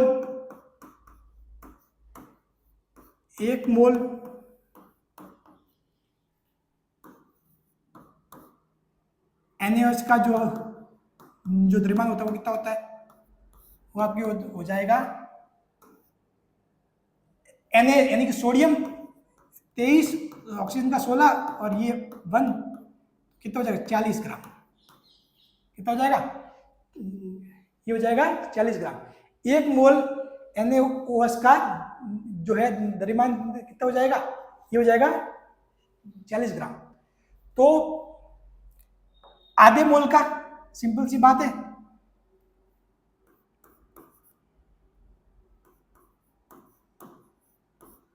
आधे मोल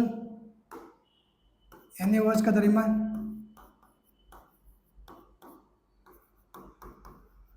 आधे मोल जो है NaOH का द्रव्यमान कितना है, 20 ग्राम। समझ गए। तो अब देखो जो आपका विलियन है, विलियन कितना है, 120 ग्राम। ठीक है, जो विलियन है, विलियन आ गया, विलियन हो गया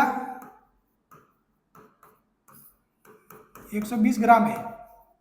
और जो NaOH है वो कितना है, 20 ग्राम। तो यहां से जल कितना हो जाएगा, जल हो जाएगा 120 माइनस 20, 100 ग्राम। अब 100 ग्राम आपके जल है, ठीक है, तो आपको जल के मोल निकालने, जल के मोल निकालने। ठीक है, तो जल के मोल कितने हो जाएंगे,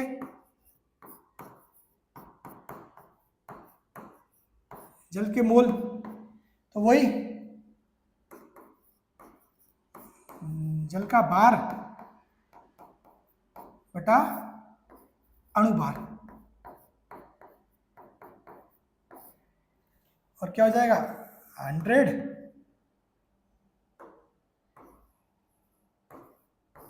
बटा 18। ठीक है, तो ये देख लो कुछ, एक मिनट, चलो ये तो सही है, ये भी 40, 18.90, 5 और 5.5 कुछ, 5.5 मोल। बात क्लियर, समझ गए चीजें। तो ये आपके थोड़े बहुत ये कॉन्सेप्ट आपके क्लियर हो गए हैं लगभग, पीछे वाले। ठीक है, अब अपन बढ़ते हैं अपने मेन टॉपिक पर, विलियन की सांद्रता है, इसमें अपन पहले पढ़ेंगे मोलरता। पहले क्या पढ़ेंगे, मोलरता।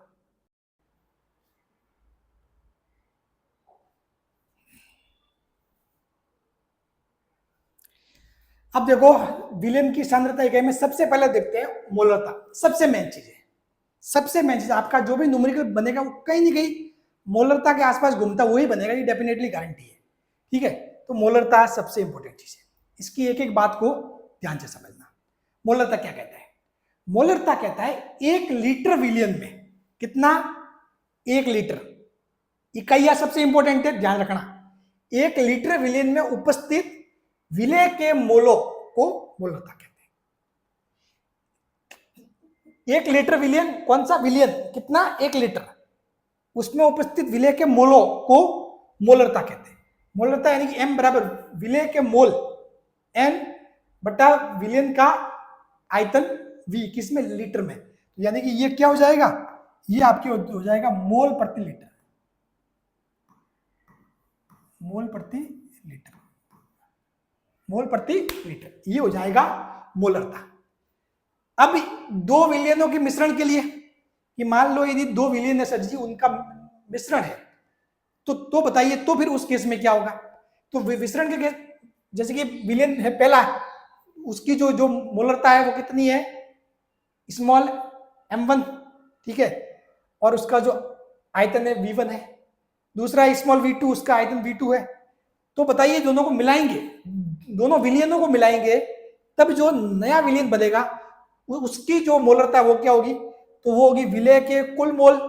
तो पहले क्या करेंगे, इसके मोल निकालेंगे, वो क्या होगा, मोल निकालने के लिए n बराबर क्या होता है, m इंटू वी, तो m1v1, और इसके हो जाएगा m2v2, तो ये आ जाएंगे कुल मोल, ये आ जाएंगे कुल मोल। अपन न्यूमेरिकल करेंगे तो और चीजें समझ में आपको आ जाएंगी। ठीक है, और विलियन का कुल आयतन यानी कि इसका आयतन v1 और इसका आयतन v2, ठीक है, ये हो जाएगा v टोटल। समझ गए, हाँ, तो ये हो जाएगा m1v1 प्लस m2v2 बटा v1 प्लस v2। बात क्लियर, ये हो गया मिश्रण के लिए। ठीक है, चलिए अब है आयन की मोलरता, यानी कि जो आयन होता है उसकी मोलरता की बात करें तो वो क्या होता है, आयन के कुल मोल बटा विलयन का आयतन, वही सिंपल सी बात है। ठीक है, अब एक इंपॉर्टेंट चीज आती है और सामर्थ्य। सामर्थ्य यानी कि ग्राम प्रति लीटर में भी हो सकता है, ग्राम प्रति मिलीलीटर में भी हो सकता है। ऐसा कोई जरूरी नहीं कि सामर्थ्य मतलब ग्राम प्रति लीटर में ही होगा। ठीक है, मतलब मैंने भले आपको ये ग्राम प्रति लीटर में लिखवाया है, सवाल के अकॉर्डिंग कहीं पर वो ग्राम मिलीलीटर में भी दे सकता है, ग्राम प्रति मिलीलीटर वगैरह, तो वो आपको सवाल देख के ऑटोमेटिक समझ में आ जाएगा।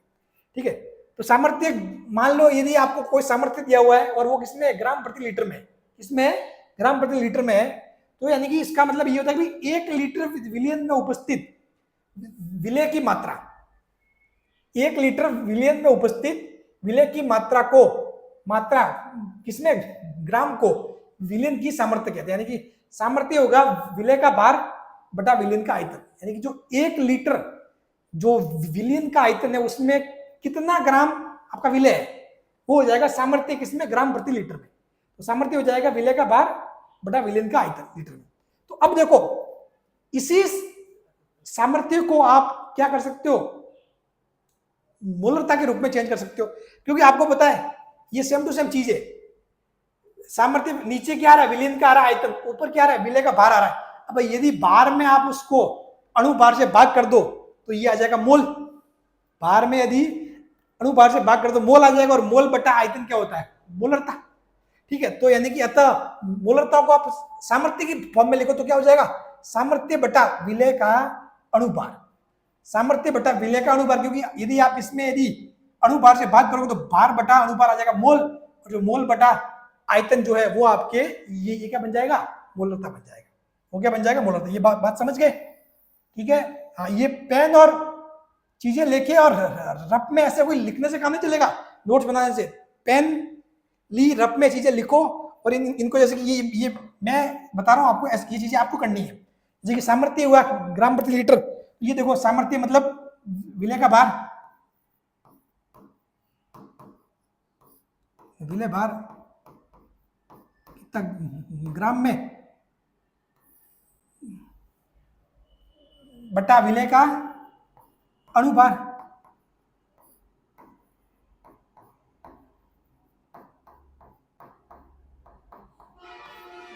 और इस पूरे के बट्टे में ये आ जाएगा विलयन का आयतन। ये मैंने इसको इस फॉर्म में सेट कर दिया, मैंने सामर्थ्य की जगह लिख दिया ये विलयन का आयतन, और ये क्या होता है, मोल, विलय के मोल, विलय के मोल बटा विलयन का आयतन,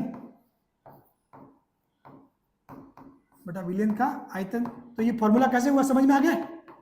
यदि आपको डायरेक्ट सामर्थ्य दी हुई है, ये आपको सामर्थ्य दे दी है, ठीक है, तो सामर्थ्य में आप यदि विलय के अणुभार से भाग कर दो तो आपके सीधा सीधा क्या निकल के आ जाएगा, मोलरता निकल आएगा। लेकिन कंडीशन ये है कि वो सामर्थ्य ग्राम प्रति लीटर में दी होनी चाहिए, ये बात ध्यान रखना। ठीक है, नेक्स्ट एक चीज आती है मिलीमोल। मिलीमोल होता है कि 1 मोल का 1,000वां हिस्सा, 1 मोल का 1,000वां हिस्सा, जैसे कि मिली सेकंड बोलते हैं कि 1 सेकंड का 1,000वां हिस्सा। ठीक है, लीटर मतलब तो 1 लीटर का 1,000वां हिस्सा, तो उसी प्रकार 1 मोल का 1,000वां जो हिस्सा होता है उसको बोलते हैं मिलीमोल। अर्थात 1 मोल यानी कि इसका मतलब होता है 1,000 मिलीमोल। अगर आप 1 मोल बोलो तो 1 मोल में कितने होते हैं, 1,000 मिलीमोल। ठीक है, अब देखो जो, तो यदि मान लो कि आपको बोल दिया मिलीमोल, तो मिलीमोल क्या होंगे, हो जाएंगे मोल इंटू 1,000। यदि मोल को आप 1,000 से वो कर दो गुणा, तो आपको मिलीमोल निकल के आ जाएंगे। ठीक है, आपको बोल दिया कि किसी ने कि 2 मोल है, 2 मोल को मिलीमोल में चेंज करो तो वो हो जाएगा 2,000 मिलीमोल। और अगर आपको किसी ने बोले 2,000 मिलीमोल है अर्थात 2 मोल है, 2,000 मिलीमोल है अर्थात 2 मोल। ठीक है, हाँ, 2,000 मिलीमोल अर्थात 2 मोल, यही सिंपल सी बात है।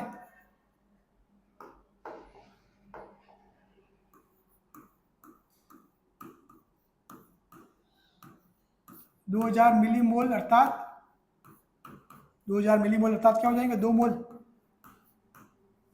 ठीक है, बात क्लियर।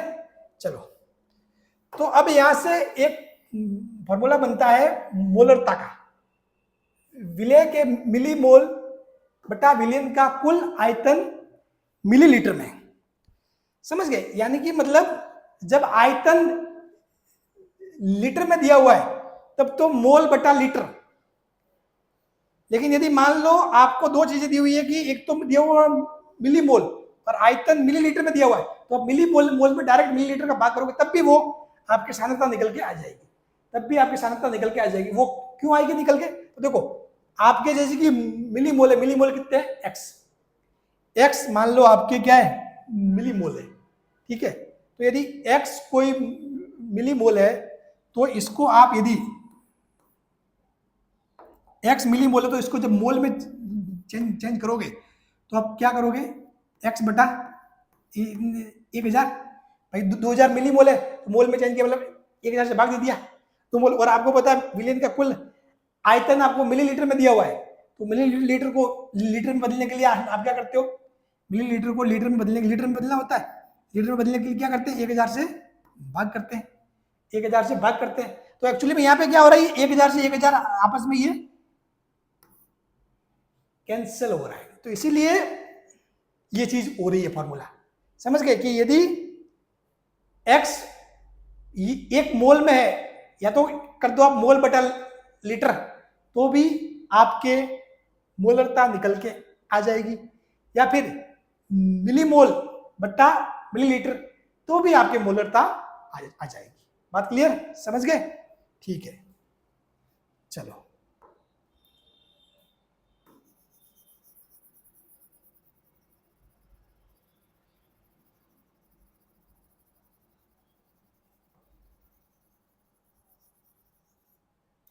तो विलय के मिलीमोल, अब ये चीजें आप लिख लिख के देखोगे ना रफ में, आप खुद ऐसे चेंज करोगे मिलीलीटर से लीटर में वगैरह, तब जाके चीजें होगी। ये सवाल ऐसे फॉर्मूले रटने से आपसे एक भी सवाल सही नहीं होगा।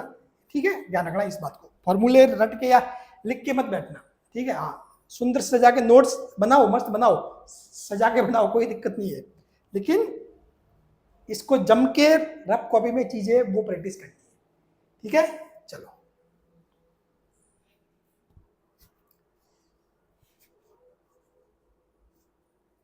जैसे कि अब मैं आपका थोड़ा डाउट वो कर दूं क्लियर, थोड़ा सा इसको मैं और थोड़ा आपके लिए काम सिंपल सा मैं करता हूं। मैं आपको एक एग्जाम्पल के लिए बात बोल देता हूं, एक सवाल ले लिया मैंने, एग्जाम्पल के लिए ले लिया सवाल। ठीक है, कि आपके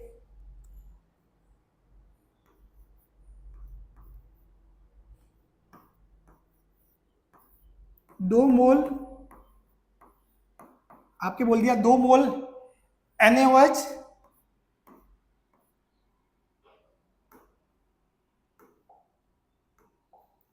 ठीक है, 2 मोल NaOH और ये हो जाएगा आपके 0.5 लीटर, 0.5 लीटर विलियन में।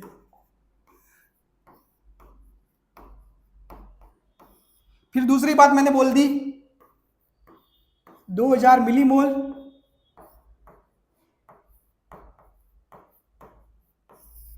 2000 मिलीमोल NaOH, 2000 मिलीमोल NaOH और 500 मिलीलीटर विलियन। अब आपको दोनों ही केस में मोलरता निकालने के लिए बोल दिया जाए, मोलरता निकालने के लिए बोल दिया जाए तो मोलरता दोनों ही केस में सेम ही आएगी, सेम ही चीज है मोलरता। यहाँ पे क्या करोगे, डायरेक्ट मोल में दिया हुआ है, लीटर में दिया हुआ है 2/0.5, ये हो जाएगा 4। यहाँ पर मोलरता देखोगे तो ये 2000 बटा मिलीलीटर में 500 4। समझ गए? तो ये बात है। तो अब आपके कॉन्सेप्ट क्लियर हो गया होगा। अब करते हैं कुछ न्यूमेरिकल्स। 100 ml 1 MKOH विलयन बनाने के लिए KOH का कितना द्रव्यमान आवश्यक है? ये कह रहा है 100 मिलीलीटर 1 MKOH विलयन, यानी कि आपको क्या दिया हुआ है? विलयन का आयतन, विलयन का आयतन वो कितना दिया हुआ है? 100 ml। ठीक है, मोलरता दी हुई है, मोलरता दी हुई है 1 m। कितनी दी हुई है? 1 m।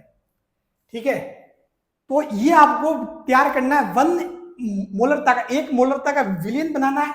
विलयन का आयतन 1000 ml है। तो बताइए KOH का कितना द्रव्यमान आवश्यक होगा? KOH का कितना द्रव्यमान आवश्यक होगा?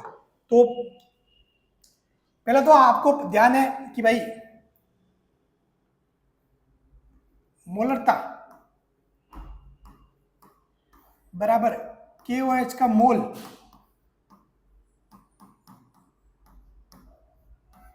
बटा विलयन का आयतन बटा विलयन का आयतन। तो यहां से KOH के मोल क्या हो जाएंगे?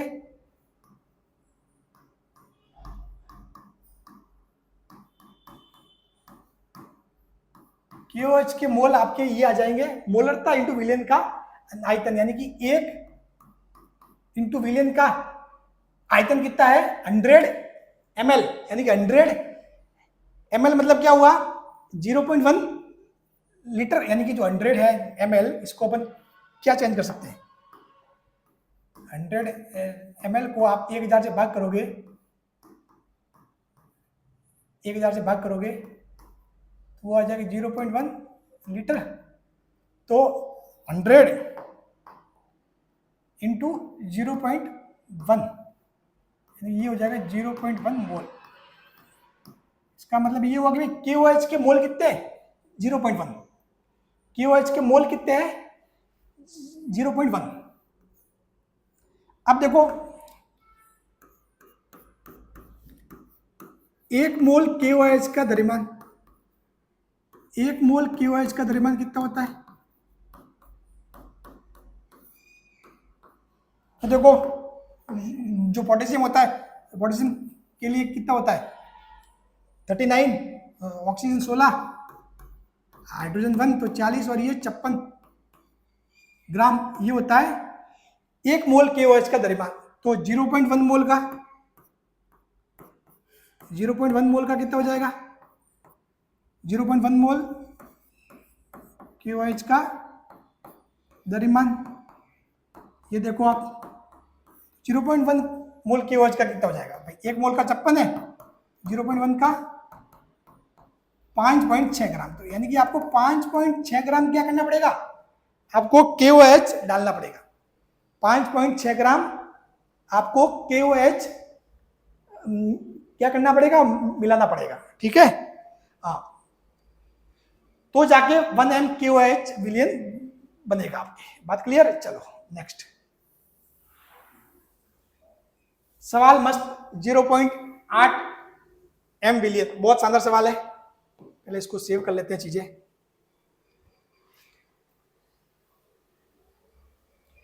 ये कह रहा है 0.8 m विलयन जो विलय के 100 मिलीमोल युक्त है का आयतन क्या है? मिलीमोल वाला कॉन्सेप्ट आ गया।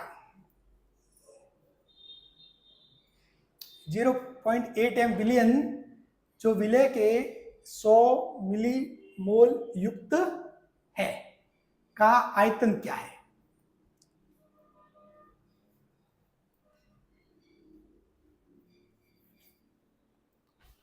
सौ मिलीमोल मतलब क्या हो जाएगा, 100 में मिली मोल में 1000 का भाग दोगे तो क्या आ जाएगा, मोल निकल के आ जाएगा। ठीक है,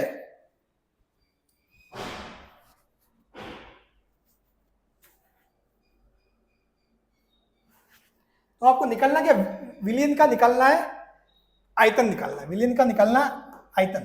ठीक है, 100 मिलीमोल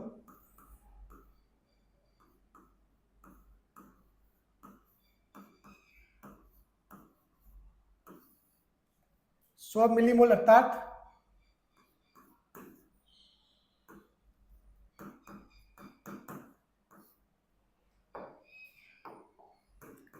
100/1000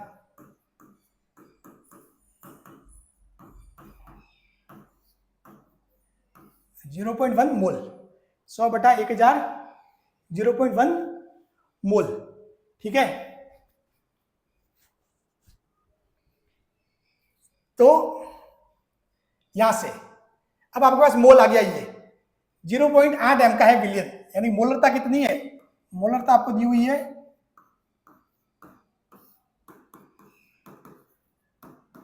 0.8 एम। अब विलियन का आयतन निकालना है, विलियन का आयतन क्या करना है,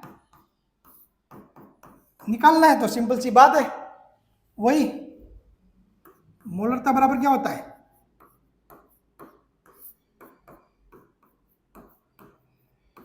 मोल बटा विलियन का आयतन, मोल बटा विलियन का आयतन। तो आपको क्या करना है, विलियन का आयतन निकालना है, तो विलियन का आयतन निकालना है तो क्या करोगे, मोल में मोलरता का भाग दे दोगे, मोल बटा मोलरता, और मोल क्या है, मोल है 0.1 और मोलरता कितनी है 0.8।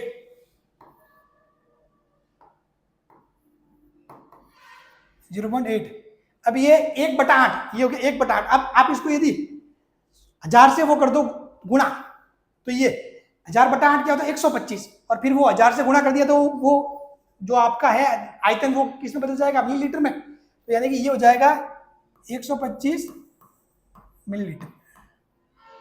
समझ गए, जब आप भाग करोगे तो ये आपका आएगा 0.125 लीटर, मतलब ये जब आप भाग करोगे ना तो ये आएगा आपके 0.125 लीटर,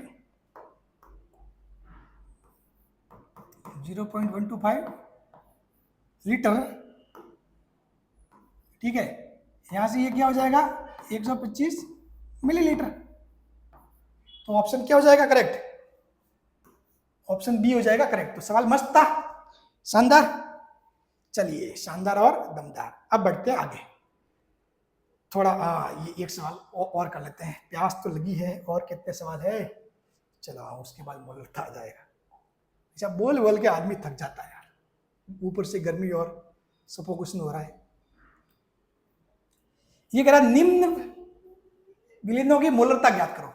सिंपल सी बात है, इसमें कुछ नहीं देखना, आपको पता ही है भाई 0.2 एम NaOH के 250 ml का विलियन है, और 0.4 एम NaOH के 250 ml का विलियन है। तो बस इसके लिए वही देखो कि फॉर्मूला है वही M फाइनल। ठीक है,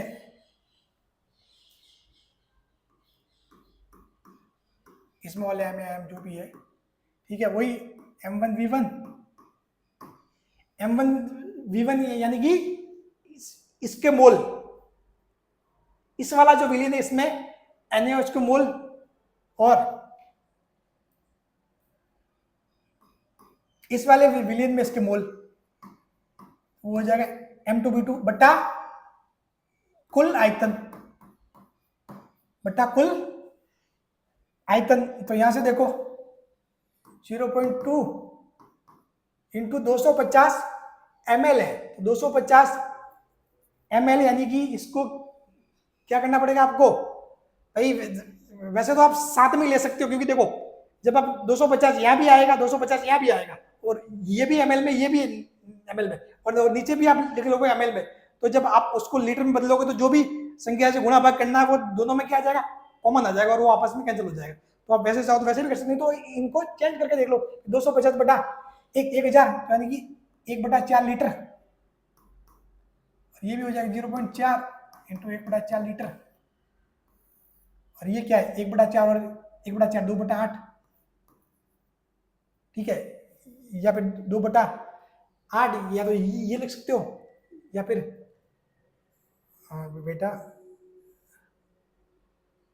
नहीं 1/4 1/4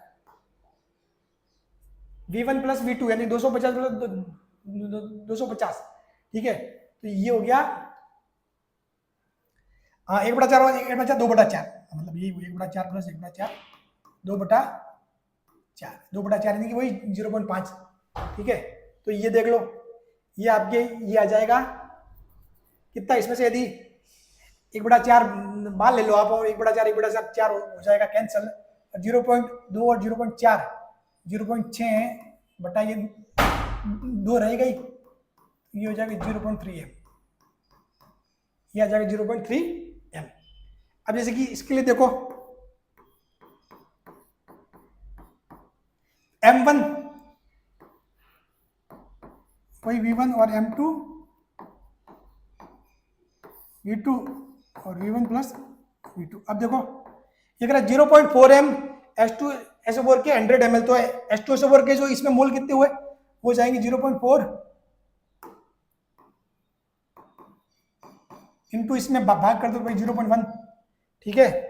और साथ में क्या है, ये इसके मोल भाई, यहाँ पे तो इसकी कोई सांद्रता ही नहीं, मतलब ये तो सिर्फ पानी है, सिर्फ पानी है, इसमें आपके कुछ भी दिया हुआ नहीं है कि भाई मोलता वगैरह, सिर्फ पानी मिलाया है, सिर्फ।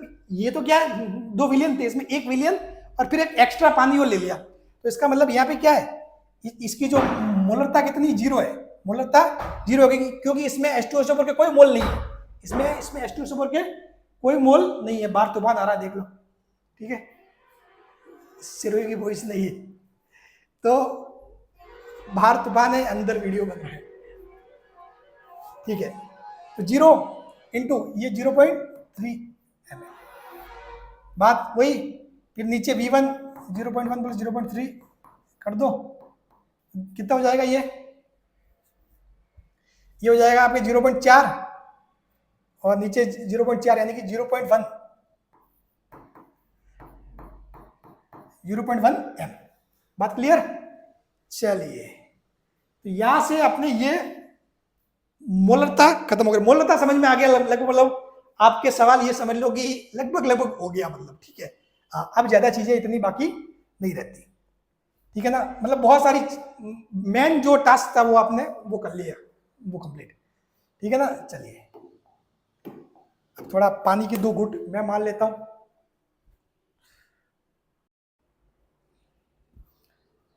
अब देखो नेक्स्ट बात करते हैं मोललता, क्या रखना, मोलरता और मोललता, ठीक है। मोल तो दोनों में आएंगे, मोल है मतलब मोल तो दोनों में आएंगे, एक में लता एक में रता, तो मोलरता और मोललता। मोललता क्या कहती है, 1 किलो विलायक, 1 किलो विलायक कितना, 1 किलो मतलब 1000 ग्राम, 1 किलो विलायक में उपस्थित विलय के मोलों को मोललता कहते हैं। अब किसकी बात कर रहे हैं, विलायक की बात कर रहे हैं, और किसमें, केजी में। तो 1 किलो विलायक में उपस्थित, परिभाषा को ध्यान से देखना, विलय के मोलों को मोललता कहते हैं।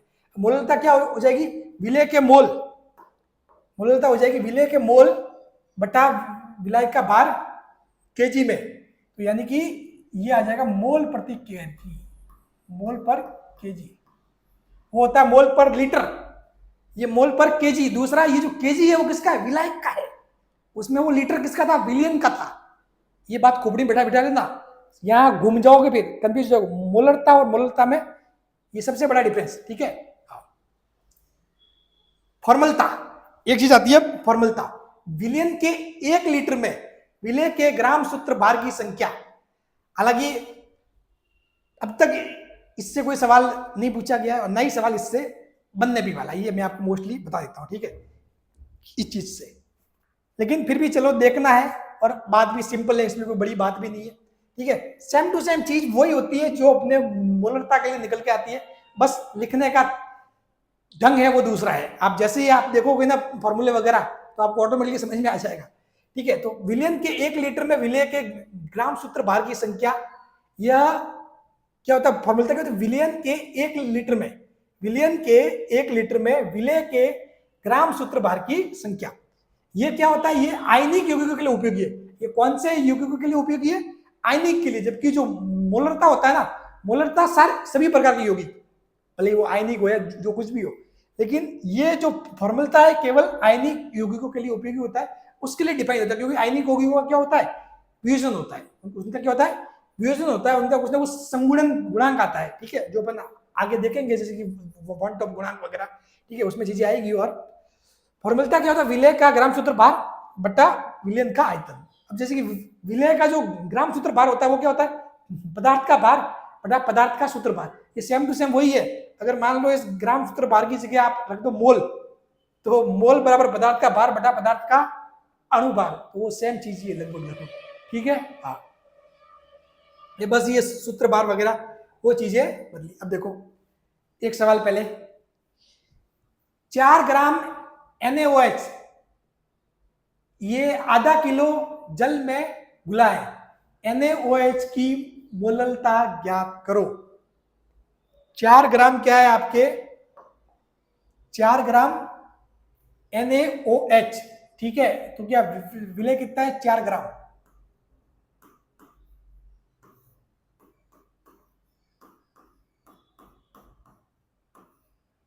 ठीक है। और आपका जो विलय कौन है, वो NaOH, वो कितना है, आधा किलो जल में घुला है। तो विलायक कितना है, विलायक विलायक है 500 ग्राम,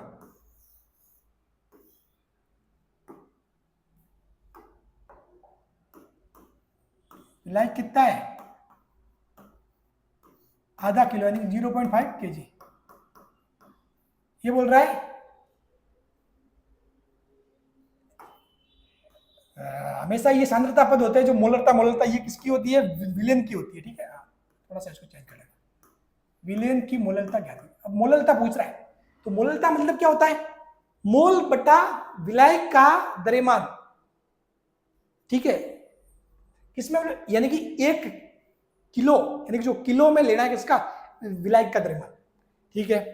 तो पहले तो देख लो कि इसके मोल कितने होंगे। तो NaOH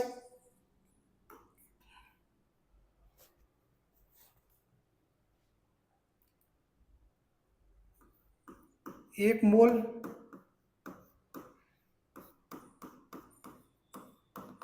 NaOH का द्रव्यमान है वो कितना होता है, या भार कितना होता है, द्रव्यमान या भार कितना हुआ, 1 मोल NaOH का कितना, 23, 16 + 1 यानी कि 40, 23, 16 और 1 कितना हो जाएगा, 40 हो जाएगा, ठीक है। ये हो जाएगा 1 मोल का। तो अब जैसे कि 40 ग्राम, ठीक है, 40 ग्राम, तो यानी कि 4 ग्राम है, मतलब मोल, NaOH के मोल कितने होंगे, NaOH के मोल, यानी कि जब 40 ग्राम होता है तब बनता है पूरा 1 मोल। तो ये तो 4 ग्राम है, 4 बटा 40, यानी कि ये हो जाएगा 0.1 मोल, 0.1 मोल। तो अब देखो मोललता क्या हो जाएगी, मोललता क्या हो जाएगी, मोल बटा, ठीक है, विलायक, मोल बटा विलायक किसमें, केजी में। मोल कितना है, 0.1, मोल कितना है, 0.1, और जो आपके विलायक है वो कितना है, 0.5, कितना है विलायक, 0.5, ठीक है। तो ये कितना हो जाएगा, 1/5, यानी कि ये वो करो 10/5, यानी कि 0.2, 1/5 यानी 0.2, यानी 0.2 क्या आ जाएगा m।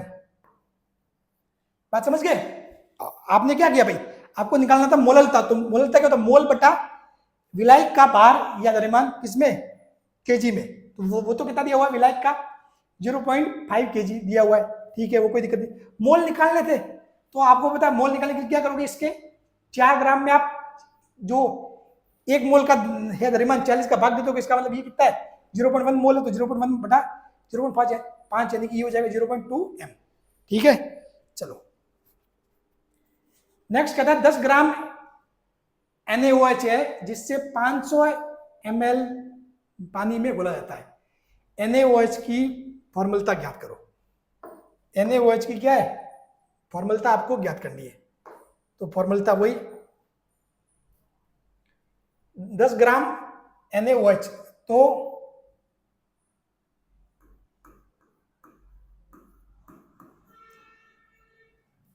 NaOH का देखो ये अपन निकालेंगे पहले इसका ग्राम सूत्र भार, ठीक है, NaOH ग्राम सूत्र भार,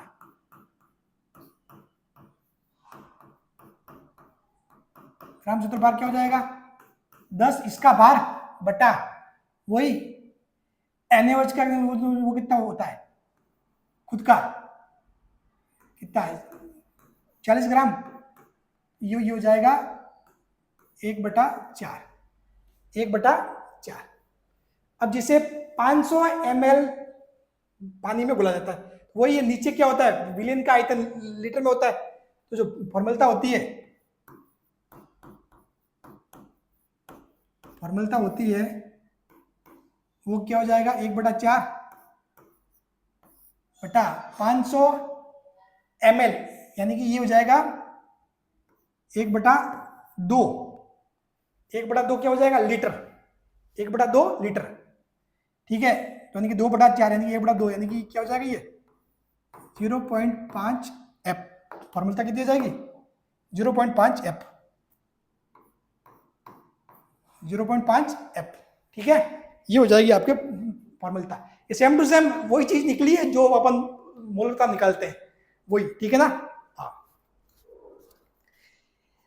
अब अपने जैसे कि ग्राम सूत्र भार निकाला, ये सेम टू सेम ऐसे ही निकली है जैसे कि अपने मोल निकलते हैं, ठीक है। हाँ 40 ग्राम 1/4, उस फिर इस 1/4 में अपन ने जो विलियन है 500 ml तो पानी में घुला जाता है, ठीक है, तो ये क्या हो जाएगा 1 मिनट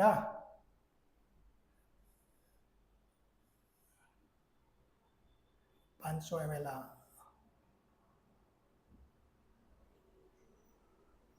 ये इसमें ये पूरा जो विलियन का 500 ml, ठीक है ना, जिसे 500 ml जल्दी ये विलेन में बोला जाता है, ठीक है ना, इसको थोड़ा सा नहीं तो ये हो जाएगा कि भाई विलायक का नहीं जल 500 ml जल्दी विलेन,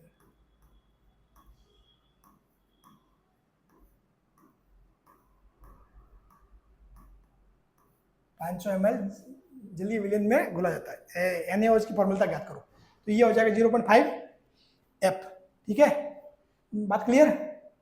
तो इसमें कोई और डाउट नहीं होना चाहिए आपको।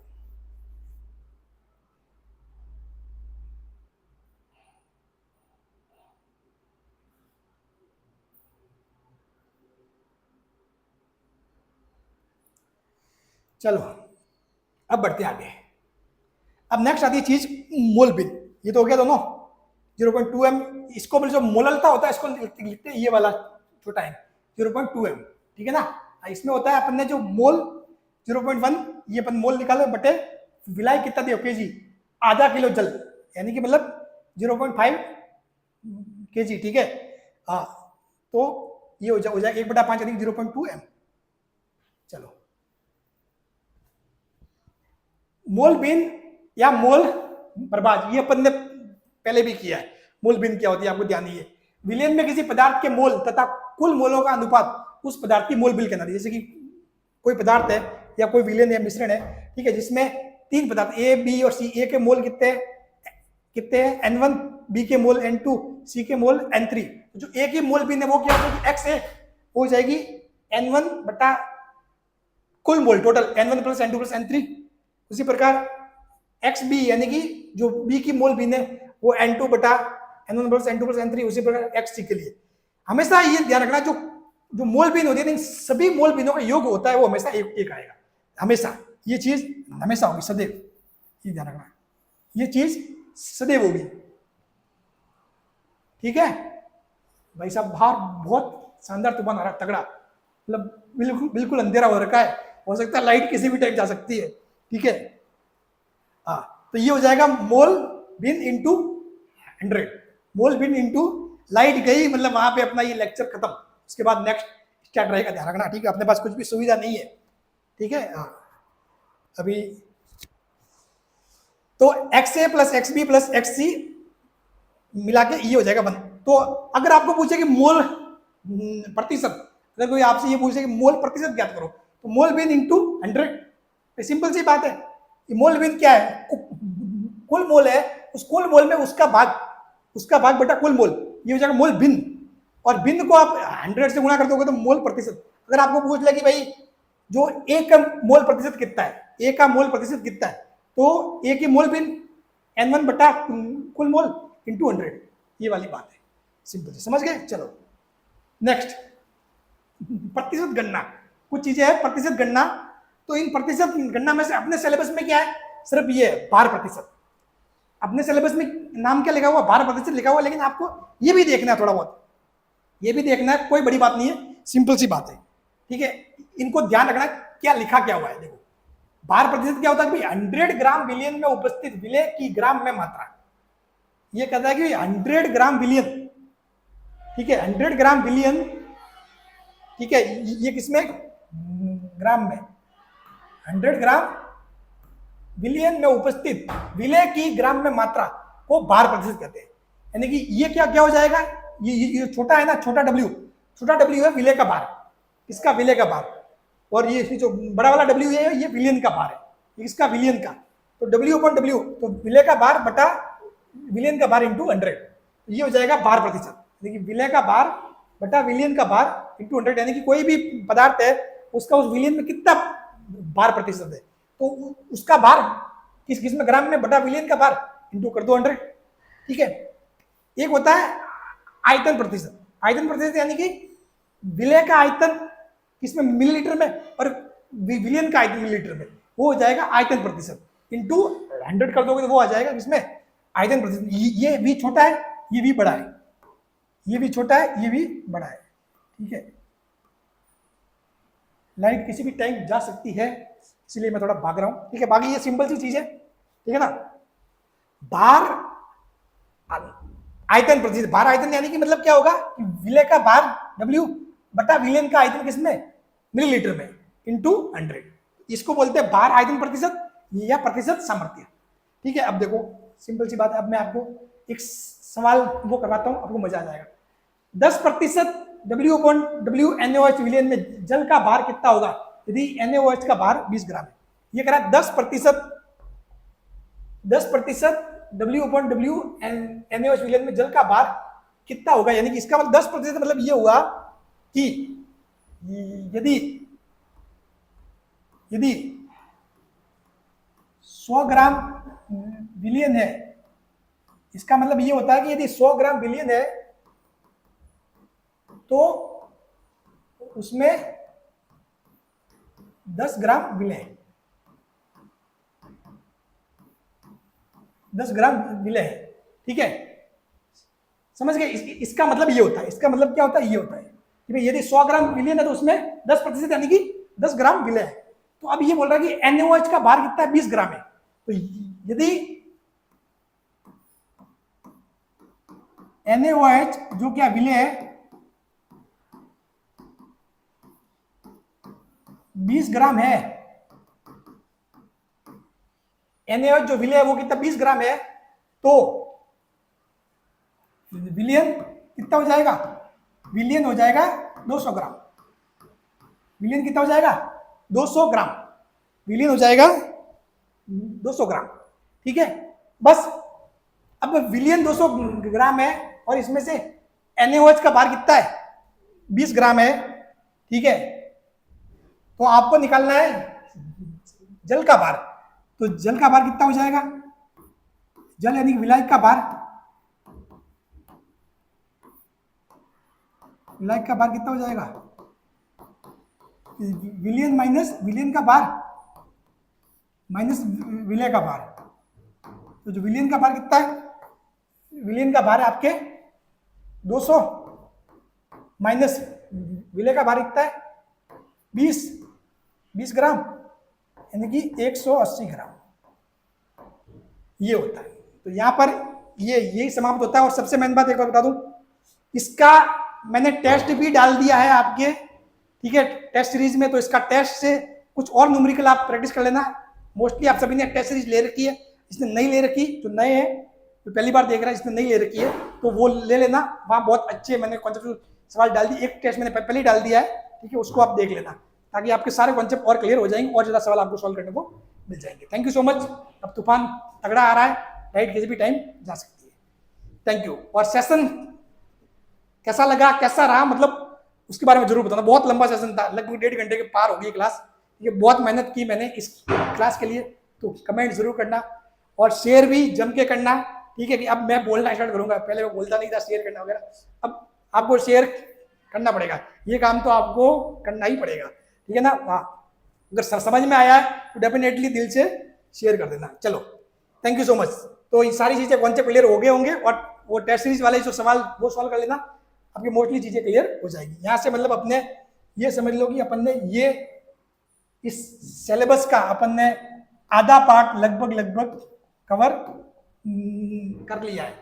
1, 2, तीनों लाइन अपन ने कवर कर ली है। इसमें से क्या बाकी रहा? नॉर्मलता। तो नॉर्मलता मैं एक सेपरेट वीडियो में बताऊंगा, क्योंकि उसमें थोड़ी चीजें हैं जो आपको बेसिक बताना जरूरी है। नहीं तो नॉर्मलता मैं चाहता तो आज की क्लास में ही मैं समाप्त कर सकता था, ठीक है, लेकिन कुछ बेसिक चीजें जो आपको नहीं पता, जैसे कि ऑक्सीकरण संख्या वगैरह वो निकालना कैसे है, उसके बिना आप सवाल को नहीं कर पाओगे। अगर कोई सवाल ऐसा आ गया तो उसको मैं बताऊंगा आपको, ठीक है ना, वो नेक्स्ट क्लास में होगा। चलिए ठीक है, थैंक यू सो मच। और टेस्ट सीरीज से सवाल प्रैक्टिस जरूर कर लेना।